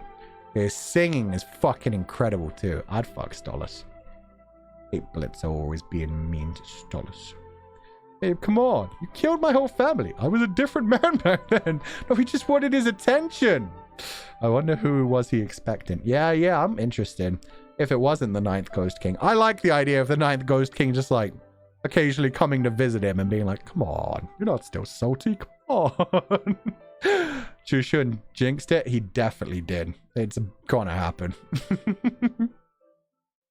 With the divination set up, the little golden needle inside the compass pointed shakily towards the north. But a little while later swiveled to point south, and suddenly east, suddenly west, and in the end settled on spinning around and around. Chushun. Fuck. Moron asked cautiously. So what does that mean? The energy of some people's souls can be strange sometimes. Okay, he didn't say anything deep. Chushun cleared his throat, looking a little embarrassed. Well, the little Gongzu is indeed that unlucky. Truth be told, Moron's always had rather bad luck, so he just knew it wouldn't go this smoothly. He sighed and thanked Chushun, then made to go back into the sea of people to keep looking for Chuan-Ning.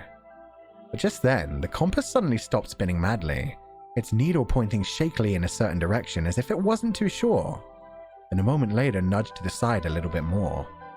Chushun hurriedly called, Little Gongzu, hang on! Moron paused immediately, holding his breath as he stood by the table and stared at the compass. The needle swiveled left and right, refusing to hold still, but more or less pointing out a general direction. Chushun furrowed his brows and said, What's going on? Is that weird? Not so much weird, but it's rather strange. That's the same thing. I know my fucking synonyms. Synonyms. Chushun gazed at the compass, his brows furrowing even more. Now, we're done with the romance. We're going back to, well, we don't need fully dark. This will do. He seems to be in 2 directions. Oh. Moron was startled. How could that? That was the wrong voice. How could that be? Right now, the cognizant soul was in Chuan-Ning's body. The human soul was inside the soul-calling lantern, which means there should only be just the one Earth soul left in the underworld. So how could Chuan-Ning appear in 2 places simultaneously? Is one of them pointing at him? Wacky music? I don't really have wacky music, and this doesn't feel like a comedy moment, so I think this kind of like mysterious music is fine for now. Chushun continued. In any case, there's one to the southeast and one to the northeast. The little Gongzu should go check in both directions. It's possible that the compass was affected by some kind of magic and couldn't pinpoint the right location. Filled with anxiety, Moron thanked Chushun and hurried out of Tailwind Hall, headed eastward. I thought it was going to be pointing to Chushun as well, and it was going to turn out that Chushun was the same person as Chuan-Ning. Chuception. Maybe he's literally cut in half. Oh, fuck.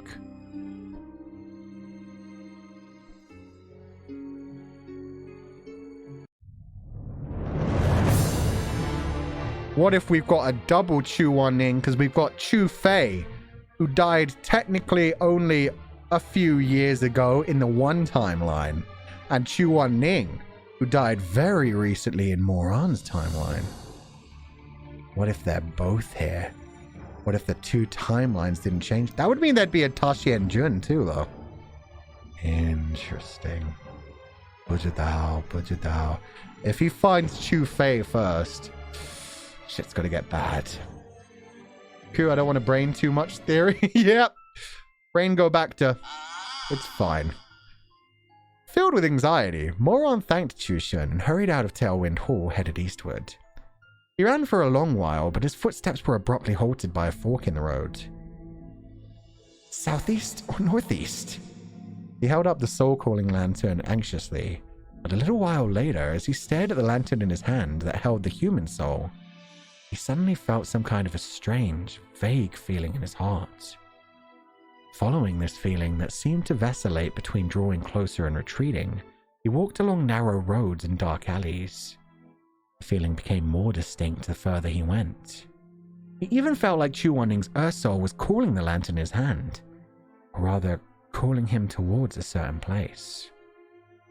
Moran finally came to a stop in front of an old wooden building that was 2 stories tall. Ailing Souls Sanitarium. Oh no, this is definitely Chu-Fei, isn't it? You turned on the music to be dramatic? Yeah, I did! This song is from Gujian 3. All of my music is either from Modao Zishu, Heaven Official's Blessing, or Gujian 3. This one's from Gujian 3. Feeling in my heart? The super dark one was from Heaven Official's Blessing. I enjoy Ku's theories the most, though, without confirming nor refusing them. Yeah, definitely Bujidao, but it's an interesting idea. Double Shizusi sounds like that fanfic trope where a clone appears and they have a threesome.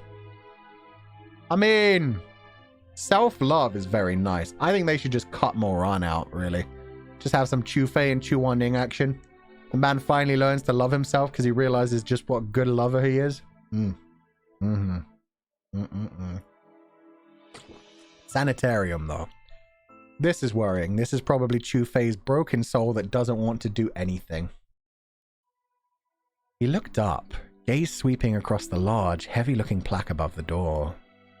The plaque's black paint had peeled off from so long in the sun and wind, and the raised lettering had also lost most of its red paint, revealing the molding, decaying wood underneath. Moran frowned, heart tremoring in his chest. These 3 words made him feel uneasy. Ailing souls? What does that mean? Is this why Chushan's compass didn't work? He pushed open the door and went in, stepping over a tall threshold. He found his answers soon enough. There were hundreds of beds inside, with unconscious souls lying on them. A dozen odd ghosts wearing white masks were going around channeling spirit energy to those on the sick beds. This so-called Ailing Souls Sanitarium was the Underworld's infirmary. Moran found the ghost doctor overseeing things in the inner section and cupped his hands respectfully towards him, saying, "Doctor, The doctor was very busy and said impatiently, "Prescriptions picks-up's on the 2nd floor. Examination queue is to the left." "And where do I go if I'm looking for someone?" "Looking for someone over... Huh? Looking for someone?" Moran showed him the portrait. "Have you seen him?" The ghost doctor took the painting and looked it over, then looked back up at Moran. Under the holes in his mask, there was pity in his eyes. "Your relative?" Yes." "His Earth Soul is damaged." The ghost doctor pointed towards the stairs. "He's in the innermost partition compartment upstairs. This kind of illness is untreatable. Can only delay it for the time being. You should go see him." "Oh no!" Moran started. "Damaged? Damaged how?" "Who knows? The cycle of reincarnation is an agonizing thing. It's possible his soul was damaged during his last couple of reincarnations, or since he was a cultivator this life, maybe he had a chi deviation that damaged his soul. Either way, it's no longer whole. What am I supposed to know how it happened?" Moran asked apprehensively. Then would a damaged Earth Soul affect anything?" "Affect?" The ghost doctor thought for a moment. "It's not a huge issue, so it's only one of the 3 souls that's incomplete, so it won't affect his ability to reincarnate. If anything, in the next life he'll probably have a shorter lifespan, poorer luck, or a weaker constitution." "He's already weak enough! Leave our Shizud alone!" But also, if there's another part of him out there, maybe you can combine the 2 broken Earth Souls and make 1 normal Earth Soul? What I'm worried about here is that trying to bring him back with a broken Earth Soul goes even further against the reincarnation cycle and may just destroy it. A weaker constitution even more, right? And a shorter life even more? Man already had like a barely existing golden core. Ah. This sounds like a caricature Lang Yu-chun used to read to his kids. Yeah. Yeah.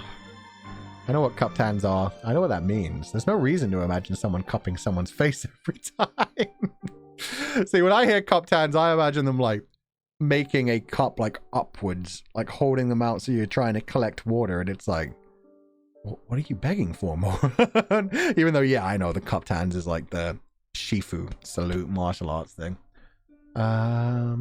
You get a chew, you get a chew, everyone gets a chew. Someone definitely made fan art. Oh, I'm sure that exists. I've seen enough fan art of multiple morons just wrecking Chu-Wan-Ning. Wrecking that Chussi. So I'm sure there's some fan arts of a double Shizun. We're over here trying to do soul math. No soul math. Math is hard enough as it is. We don't need to add the fucking paranormal shit to it. Moron was reluctant to accept that, but there was nothing to be done about it, so he could only thank the ghost doctor and head upstairs. It was less densely packed upstairs than it had been downstairs, which was so crowded it was hard to breathe. Maybe because the souls here were those that could not be revived, so there wasn't much of a need to watch over them. But there was only one doctor in the entrance hall, napping leisurely on a written chair. Moron left him alone and headed straight inside. Such a big space, but there were only 20 sick beds laid out next to the rosewood windows, partitioned off with white screens in between. It was dead silence. Silence? Silent. The floor creaked beneath his feet. Moron's eyes landed on the innermost compartment. It was next to a half-moon-shaped door outside of which there was an open balcony. The moonlight poured in through a thin layer of silk curtain that drifted in the breeze. There were 20-odd sick souls here, yet for some reason, Moron had an intense awareness of exactly where to go. Perhaps it was the soul-calling lantern showing him the way, but he walked directly to the innermost compartment without so much as a sideways glance, coming to a stop in that pure hazy moonlight. He lifted the curtain. The last piece of Chu-Wan-Ning's soul lay there. His eyes were closed and his face colorless, looking just like the body resting at Frostsky Hall. Despite having found him, despite the hope of rebirth now being within reach, Moron still couldn't help the ache in his heart and the stinging in his nose as he gazed at that frail, blood-stained figure. He walked over and set the soul-calling lantern down by the bedside. Then he sat down on the bed, wanting to gently hold the other's ice-cold hand. But this soul was different from the human soul from before. Maybe because the damage was too severe, but his body was actually incorporeal. Moron couldn't touch Chu-Wan-Ning's earth soul, his fingers passing right through him to land on the clean white sheets. Such incorporeality left Moron feeling unbearably lost and pained. If something had gone wrong, if Master Huaizui hadn't come, if Chu-Wan-Ning's soul had been just slightly more damaged, if Shizun had despaired and refused to see him. He bent down, and though he knew he wouldn't be able to lay his forehead against Chu-Wan-Ning's, he still couldn't help closing his eyes and leaning over the bed like he was embracing that faint, fragile earth soul. Shizun. He overlapped with his soul, the moonlight spilling over them, indistinct and indistinguishable. Moron let out a long exhale and a sigh, but his heart was heavy and bitter. He had seen Chu-Wan-Ning's body, then his human soul, and now this sickly earth soul, and felt something different upon seeing each. He had knelt before the body, his sins and his guilt nearly tearing him apart. He had repented before the human soul and held his hand as he begged him to return. But the earth soul... He tried to hold him, yet he couldn't reach him, couldn't touch him. He suddenly felt a bottomless dread that this was what he deserved. He was laden with so many sins. His hands were covered in blood.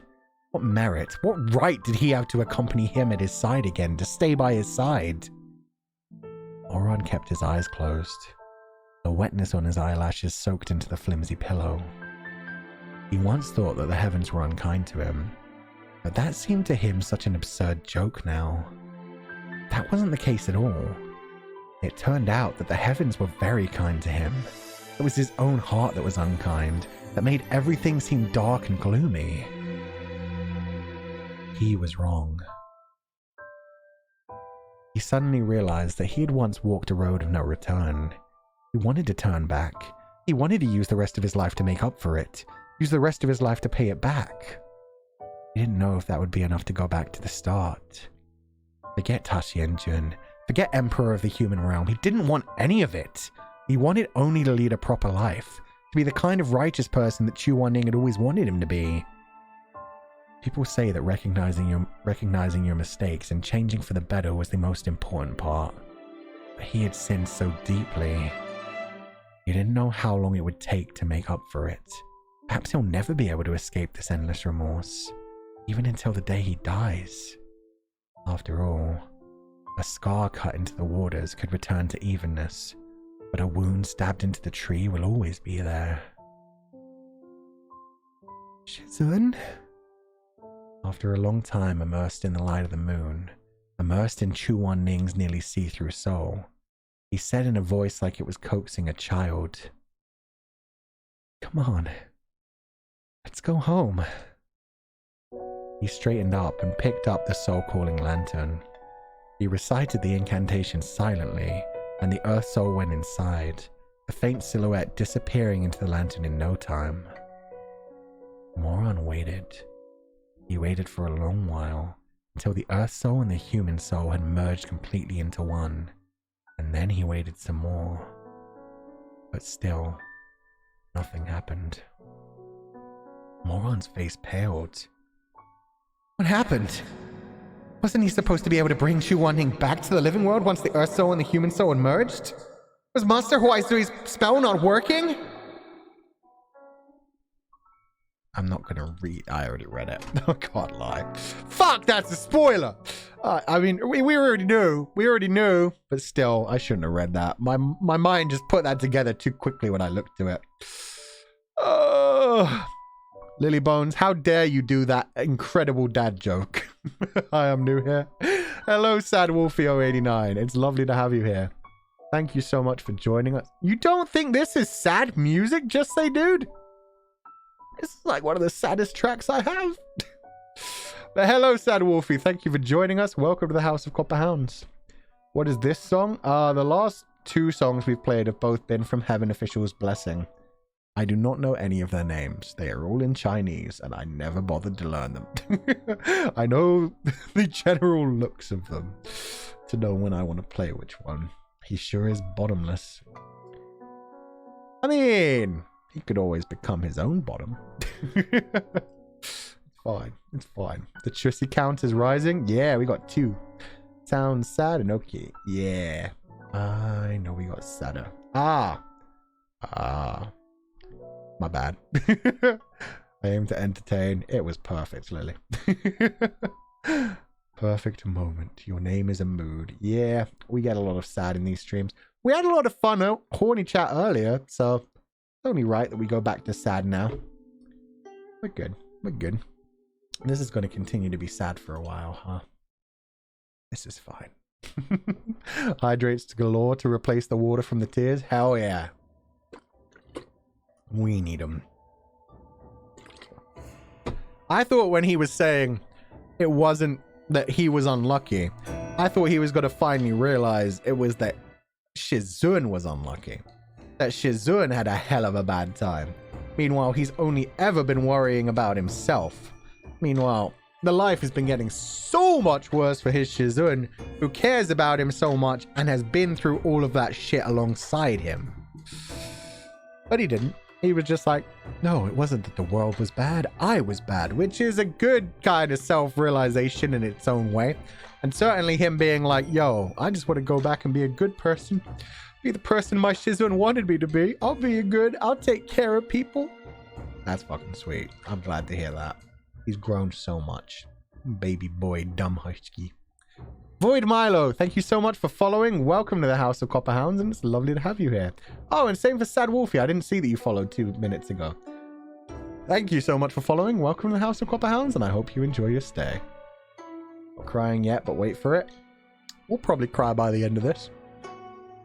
It seems like we're about to get into the pain. Chapter 109. Shizun's second Earth Soul.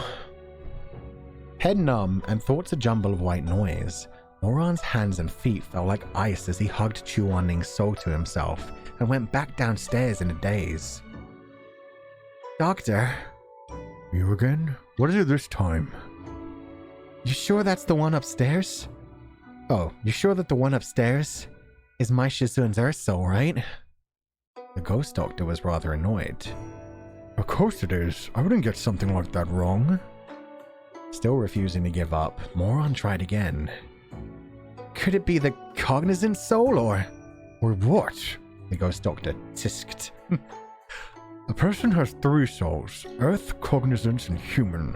I've already practiced here for 150 years. I can't even tell the 3 souls apart. Lord Lan Yuo would have kicked me back to the Wheel of Reincarnation long ago. Moron pressed his lips together. Then an uncertain thought occurred to him. Doctor, in your 150 years here, have you ever seen anyone with 2 Earth Souls? What's wrong with you? The ghost doctor snapped crossly. Look at me, like your head's not working right. Maybe you should let me take your pulse. Of course he couldn't let the ghost doctor actually take his pulse. Did dead people have pulses? Interesting. Master Huaizhi may have cast an enchantment on him, but if he wasn't careful, he could probably still get found out. So Moron offered a hasty apology and fled out of the Ailing Souls Sanitarium, holding the lantern with the human and earth souls inside. Yeah, go collect the second Shizushi. It was always dim in the ghost realm. The only way to tell day from night was to look up at the sky. If there was a lukewarm sun behind the layer of murky mist and heavy red clouds, then it was day. If a cold moon hung high above, then it was night. It was night right now, and the roads were slowly emptying out. Holding the soul-calling lantern in his arms, Moron walked through the streets by himself with his head lowered.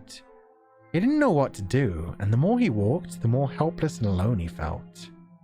Such helplessness and uncertainty had once been a daily part of his childhood.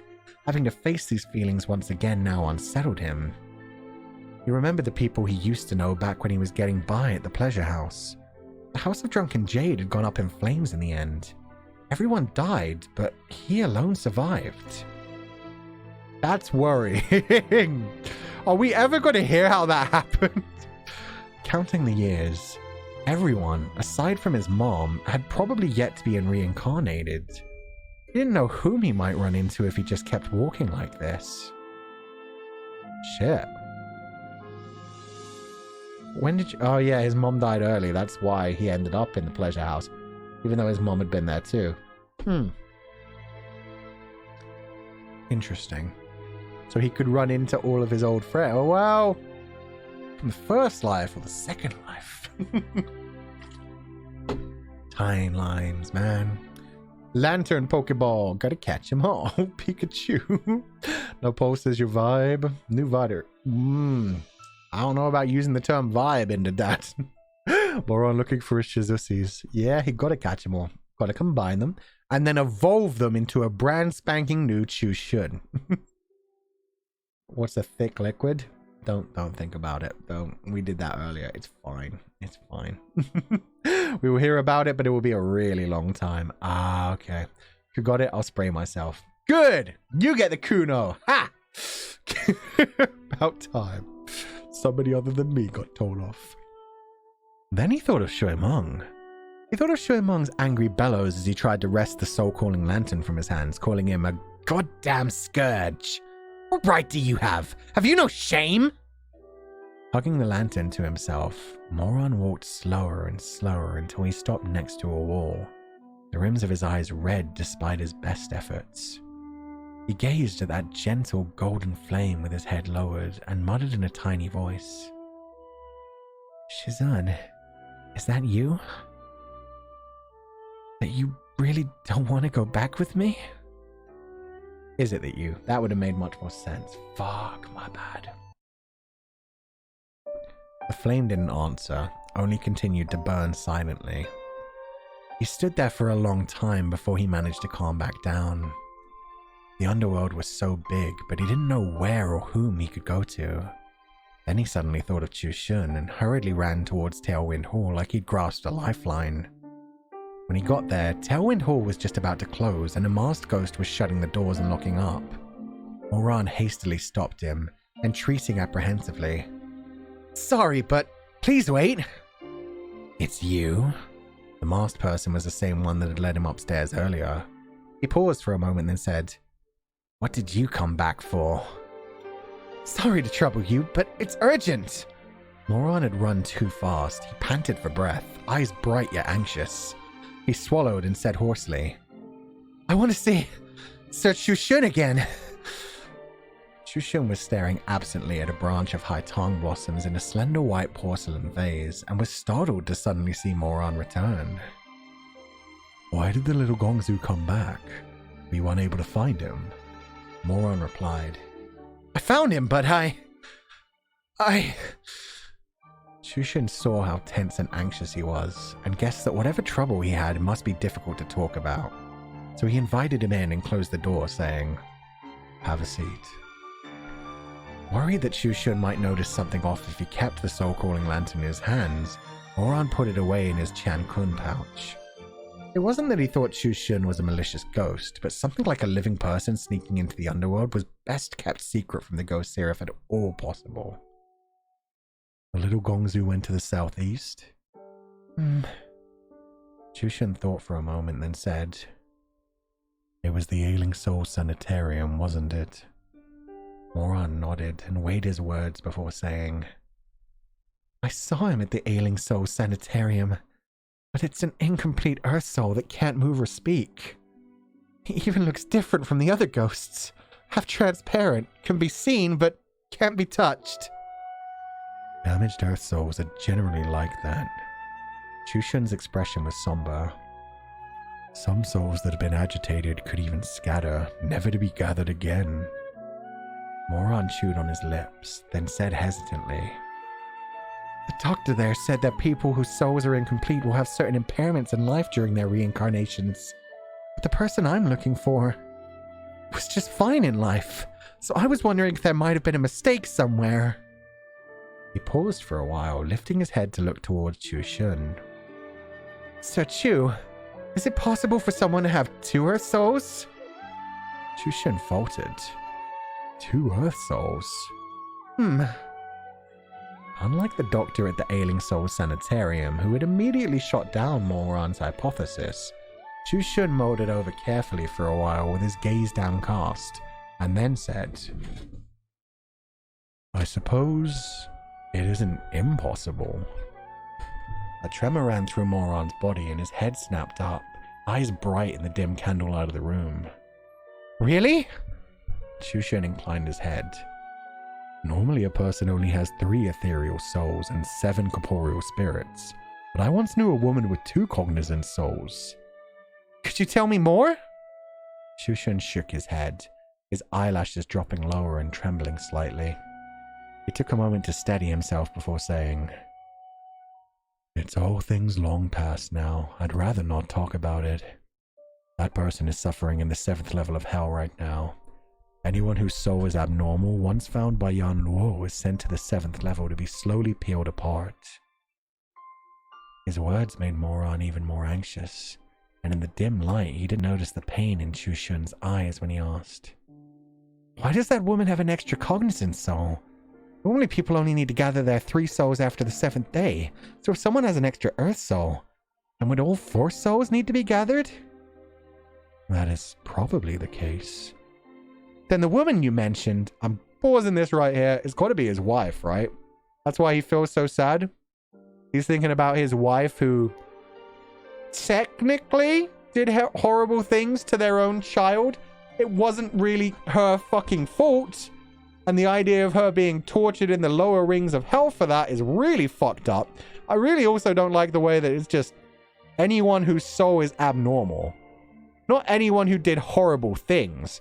Not anyone who deserves to be punished, but anyone whose soul is abnormal. That's fucked up. Does he have 2 Earth Souls and 1 Earth Soul that's been split? Ooh. That's a good question too. I still like the idea of it being Chu Fei floating around. He has been remembering Chu Fei's memories. So maybe that soul is still in there. Maybe it couldn't let go even with time being reset. That's why Shisun's ass is so fat it's full of the second Earth soul. Oh, that's where he got all that booty, all that cake. It's just too much earth in his soul. Why was he just staring at a vase? Is that all the entertainment you get down there, bud? I mean, I'd imagine it was the thing he was pruning. Maybe he took it all the way down to death. Maybe it gets reborn every morning, or maybe he just buys a new one every time. Maybe he was contemplating if the vase's opening is small enough for some fun. Nani! What the fuck? They ain't even soft, man. You'd think you could find like a melon or a pie or something.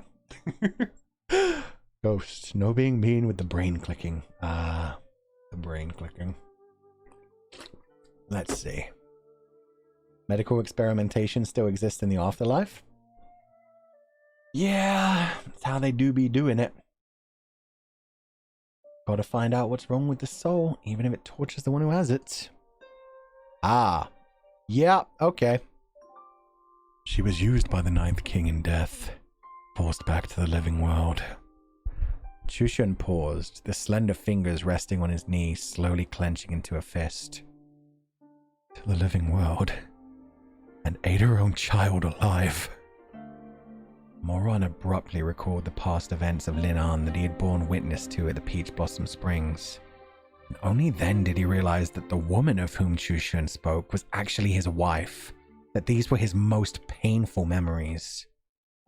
And the reason Chushan had stayed at Nankur village rather than reincarnate into his next life was to wait for his wife to be peeled of that extra soul and come back from the 7th level to reunite with him so that they could reincarnate together?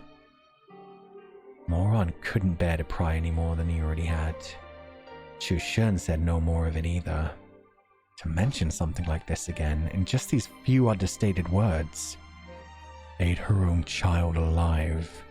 Even after 200 years, even as a ghost, his throat still trembled. He closed his eyes. The woman's soul became scrambled and torn and fused with the child's cognizant soul. A long while passed before he continued. So her extra soul is actually that child's cognizant soul that got stuck between hers, which slowly assimilated into her until it became a part of it, completely and inseparably.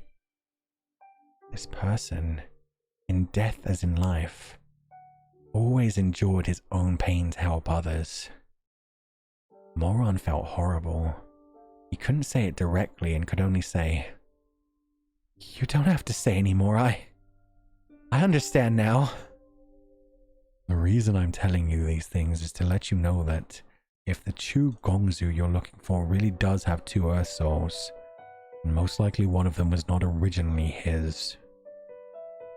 Moron turned it over in his head for a while, then asked, "Is it not possible it was 1 Earth Soul split into 2?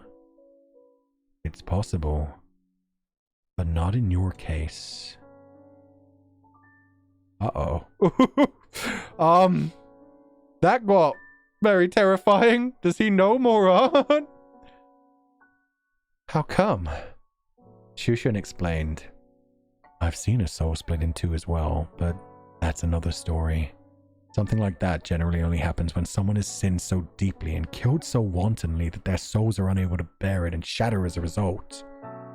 But even then, the one that shatters is always the human soul, which is responsible for morality and humanity, and never the Earth Soul or the cognizant soul. I see, Moron muttered. He had already concluded that this scenario had nothing to do with Chu Wanning as soon as he heard, sinned so deeply and killed so wantonly. But as for he himself, on the other hand, he wondered. When he truly meets his end in this life and comes to the underworld, will his human soul shatter into 2? Will he get his just desserts? It's Tashi Jun, isn't it? Oh no! Tashi Jun's inside Chu Wanning? Is that why he's remembering the past? He finally had that morality break right before he killed himself in the past life, and that part of his soul is inside Chu Wanning in this timeline? Maybe that's why Moron is so fucked up too. Bujidao. Or Bujidao. But also, the story about fucking Chu Shun's wife and child. Like, that's sad. He only talked about the wife. The wife who was controlled by the Ghost King. Didn't do any of that shit herself, but it was so fucked up that it broke her soul, literally. And now she can't reincarnate. And Chu Shun is fucking stuck here in the afterlife, not knowing what he can do. Waiting not only for his wife, but also his child.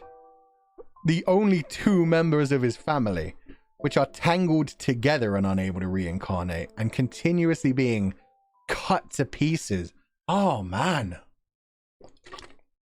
It couldn't be Earth Soul. It could be his cognizant soul. It could be Moron's cognizant soul trapped in there. I know. I don't know. We'll find out. You really did plant that seed in Shu. Just how much seed he planted in him. It stuck with him through an entire fucking timeline. Jun, a constant pillar in Chu Wanning's life. Literally inside his life. Yo, the thing exploded. Epic foreshadowing. What a fucking incredible name and perfect time for it. Thank you for subscribing that first month. Welcome to the House of Copper Hounds. It's lovely to have you here. I am going to throw out. I think this is the perfect time for Bujidao. As I said a lot of shit, but none of it really makes sense. Let's be honest here. Go away, ho-hos. Trying to get my Nihuai songs in here. There we go. There's a Hashira. Shushun added. Besides, if it really was one soul split into two, then the other half of the Earth Soul would have been unable to walk and gotten sent to the Ailing Soul Sanitarium as well. Since the little Gongzu only saw one damaged Earth Soul there, then I think the other one would be a complete healthy soul. It's the other way around. It's not Chu Fei out there. It's Taxian Jun with Chu Fei's soul inside of him. Oh, that would make sense. Because, I mean, with my man's wife, she did evil shit so bad that their souls got intertwined together. So in this case, it would be Taxia and Jun did things so horrible, but Chu Wanning, Chu Fei from that timeline, was still so attached to him that he couldn't reincarnate without him, so his soul was attached to him. That's my theory. He's going to walk around and he's going to be like, hey, you're me. Wait, you're me. Moron lit up immediately at his remark as things clicked into place, and he said in a hurry, thank you so much, Sir Chu. And I'll go back to searching right now. Very good. Aside from pointing toward the Ailing Soul Sanitarium earlier, the compass also pointed in the northeast direction. The little Gongzu should try going in that direction. Though Nanko village is vast, with so many ghosts coming and going while waiting their turn to reincarnate. Moron saw those gentle eyes tinged faintly with pity and already knew what he wanted to say. The vastness of Nanko village, the millions of wandering ghosts. Even knowing the direction, it would be no easy task to find one particular Earth Soul. If two people were not fated, and even if the streets were so brightly lit it appeared not to be night at all, they would still brush right past one another as they walked, one towards the east and one towards the west, never once noticing the other, never even seeing the other. And with the underworld silent as it was now, it was even easier said than done. But Chu Shun was a gentle soul in the end. He lifted his hand and clapped Moran on the shoulder. The little Gongzu has such heartfelt sincerity. You'll surely meet him again. He looked so much like Chu Wanning, and as he spoke, a bead of melted wax dripped slowly down, and the candle flame flickered, making his face look even more indistinct. In the dimness, Moran seemed to see Chu Wanning's face in a moment of gentleness, seemed to hear Chu Wanning say to him that they will meet again. Wetness gathered in Moran's eyes despite himself. He hurriedly lowered his head and clasped his hands in a gesture of respect, voice hoarse as he said, "Really? Thank you so much." But Chu Shun said nothing in response. Even when Moran had already turned and left, closing the door behind him, He was still standing there staring after him, a hint of bewilderment flickering in his phoenix eyes. Were those tears he saw in that young man's eyes? Ghost couldn't cry. Did he see wrong, or... He turned to look over his shoulder at that quietly blooming branch of high tong blossoms in the vase. Flowers from the living world couldn't bear the yin energy of the underworld. Even with careful tending, a petal had still drifted down to land on the aged wooden table. Shushan walked over and picked up that vibrant petal. It withered and crumbled away in no time, scattering from his fingertips into powder. God. Sir Chu! A masked person came in immediately, standing respectfully to the side. Shushan didn't turn around. He gazed at the high tong blossom as he asked in a soft voice. Has that person come to Tailwind Hall himself recently? No, he hasn't. Things have been the same as always. A branch of high tong blossoms every 10 days.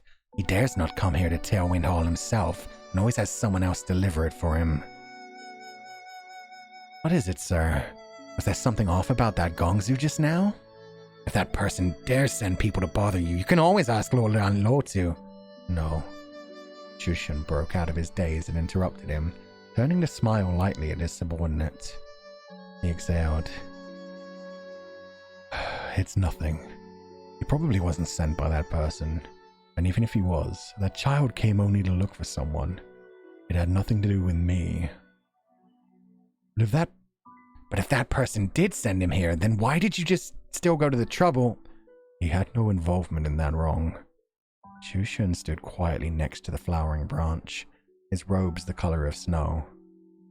Let him be. Okay, that was interesting. So it sounds like it is the Ghost King, and the Ghost King's taunting him, sending him a high tong branch every 10 days, just so that he can watch it die again. Oh, that's fucked up.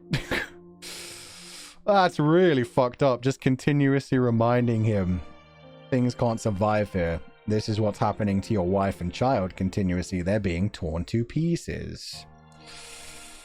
What is the thing with high tong blossom? Go get glasses, not your shizushi. But he thinking about it. I like Chushun. He was like, yeah, I know you're human. I don't care. You weren't here trying to hurt me. You're just trying to find someone. You go do your thing. Put it back in your plants, moron. He wasn't gonna fuck him. He's just so sad. He's so happy to see it. He wants to believe that he'll get his shizun back.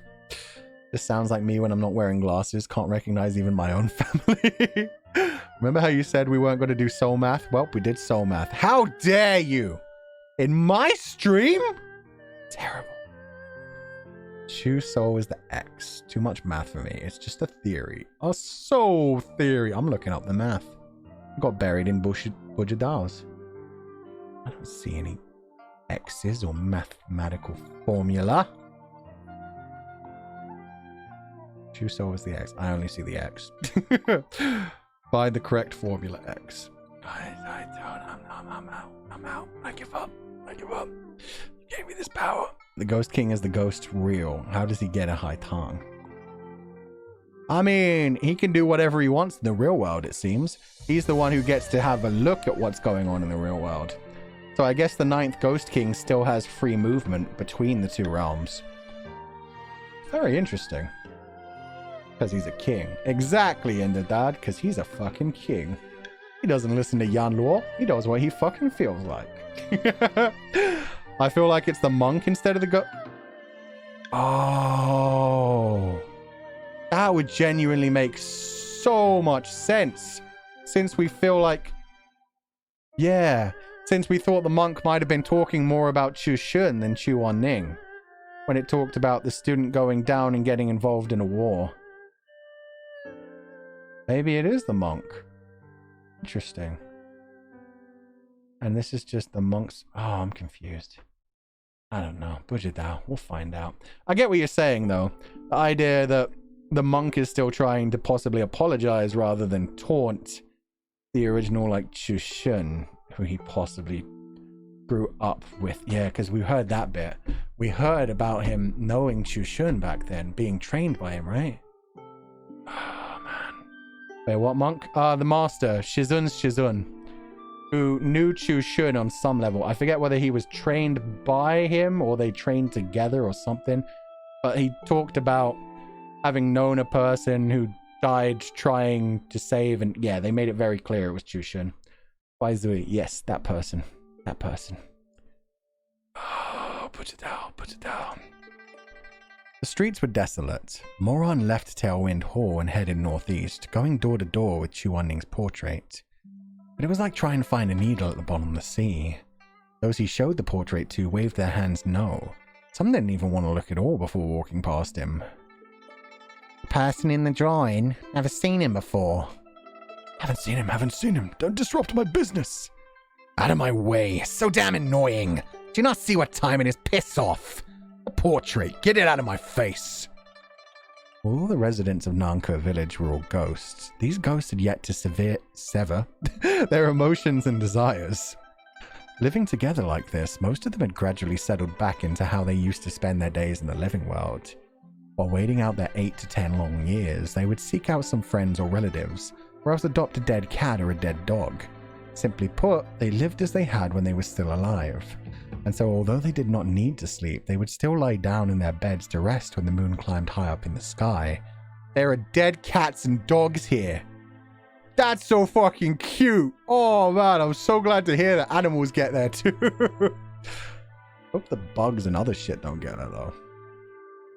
With the night falling, even fewer people were willing to talk to him, and no one had any information or direction for him.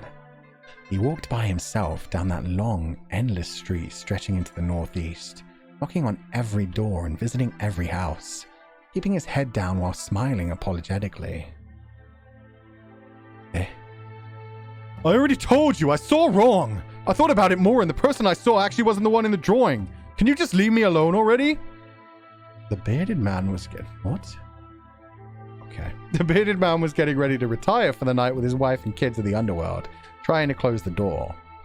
Moron had run into him in the street earlier as he'd been coming back, and had asked if he'd seen the person in the portrait.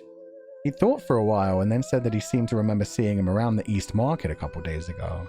But then his wife had thrown him a look and he'd shut up immediately as if realizing something, and started waving his hands and insisting he didn't know anything. But Moron felt like he knew, and he'd refused to give up, following him the whole way home and pleading with him the entire time. The man shoved him brusquely out the door and pulled the wooden door bolt. Moron begged frantically. Could you please think about it again? Where in the East Market? Where did he go after? Please! I don't know! The commotion drew the attention of nearby ghosts, and a crowd had gathered to watch. The man bellowed loudly and angrily as he tried to shut the door, heedless of the fact that Moron's hand was still on the doorframe. Uh-oh, he's going to bleed and show everyone he's human, isn't he? The door slammed roughly on his fingers. It was excruciating, but he couldn't care about that right now, swallowing the pain and refusing to pull his hand from the closing gap, using all of his strength to push it open instead. I'm begging you, please think about it again. I just want to know where he went after that. But the man abruptly wrenched the door open, and taking no notice of the blood welling up on Moron's fingers, shoved him roughly backwards and yelled, I already said I don't know! Fuck off! Oh wow. That's really where we're going to end this? What shit? You know what? That's fine. It didn't hit us too hard. They didn't hit us too hard. They didn't destroy us with a cliffhanger. It's fine. It's fine. It's fine. Why are they hiding his Shizun? What have these fuckers done to his Shizun? Oh, what if somebody found out that he was an abnormal soul and he's already been taken to hell and they're trying to keep quiet about it? Or if even in the ghost realm there's creepy ass kidnappers and they thought, damn, this Shizusi looked tight. I bet he'd work well in my... I don't even want to go anywhere with that. They recruited him into their not so good establishment. It's fine, we're fine. Yeah, we're fine. We're fine. Bit of pain. Bit of pain.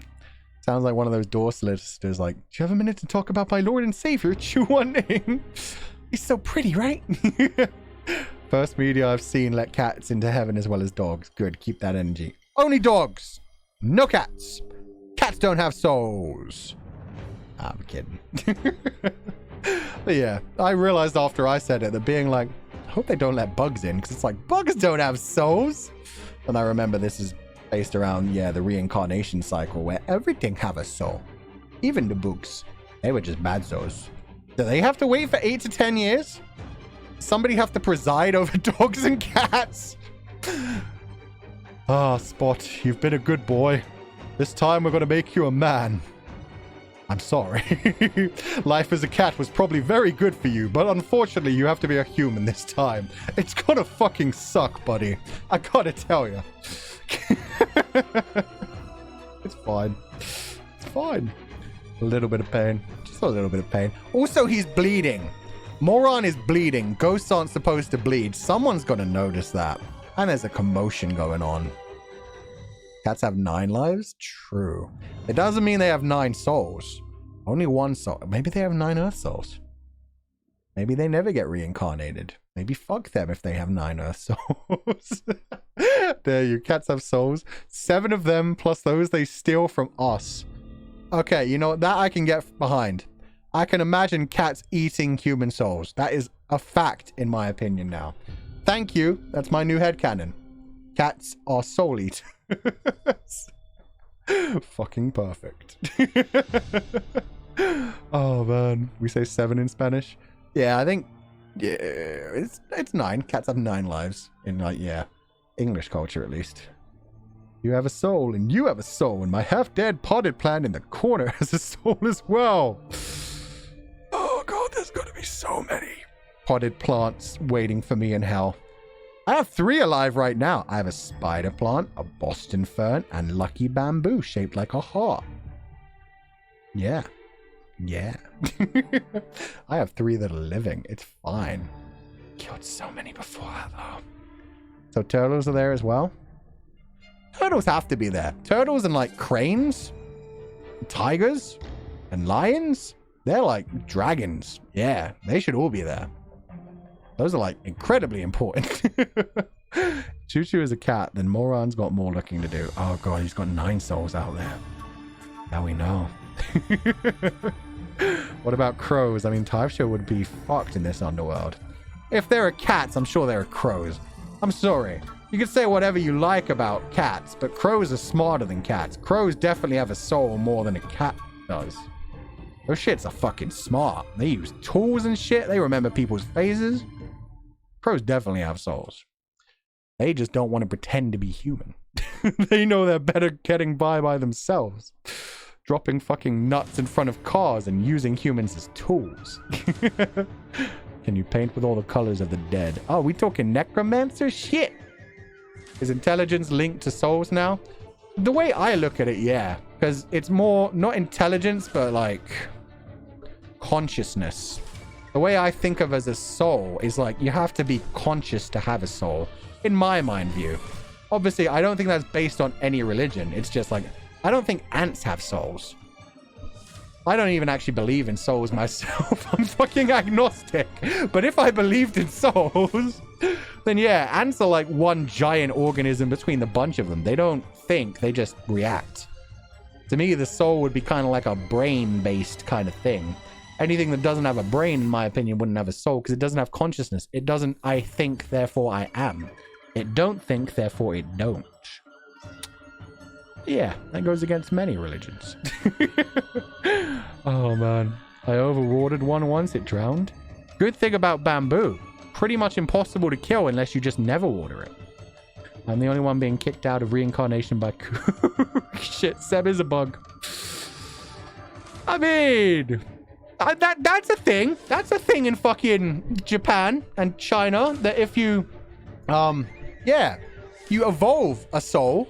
There are like creatures like Yaogui that come straight out of being animals. As animals, they don't have consciousness, but they develop a consciousness if their spirit stays around long enough. There you go. Seb has a soul. Same for fucking Koo. Koo wouldn't have had a soul originally. Well, no, he's a dog. Dogs have souls.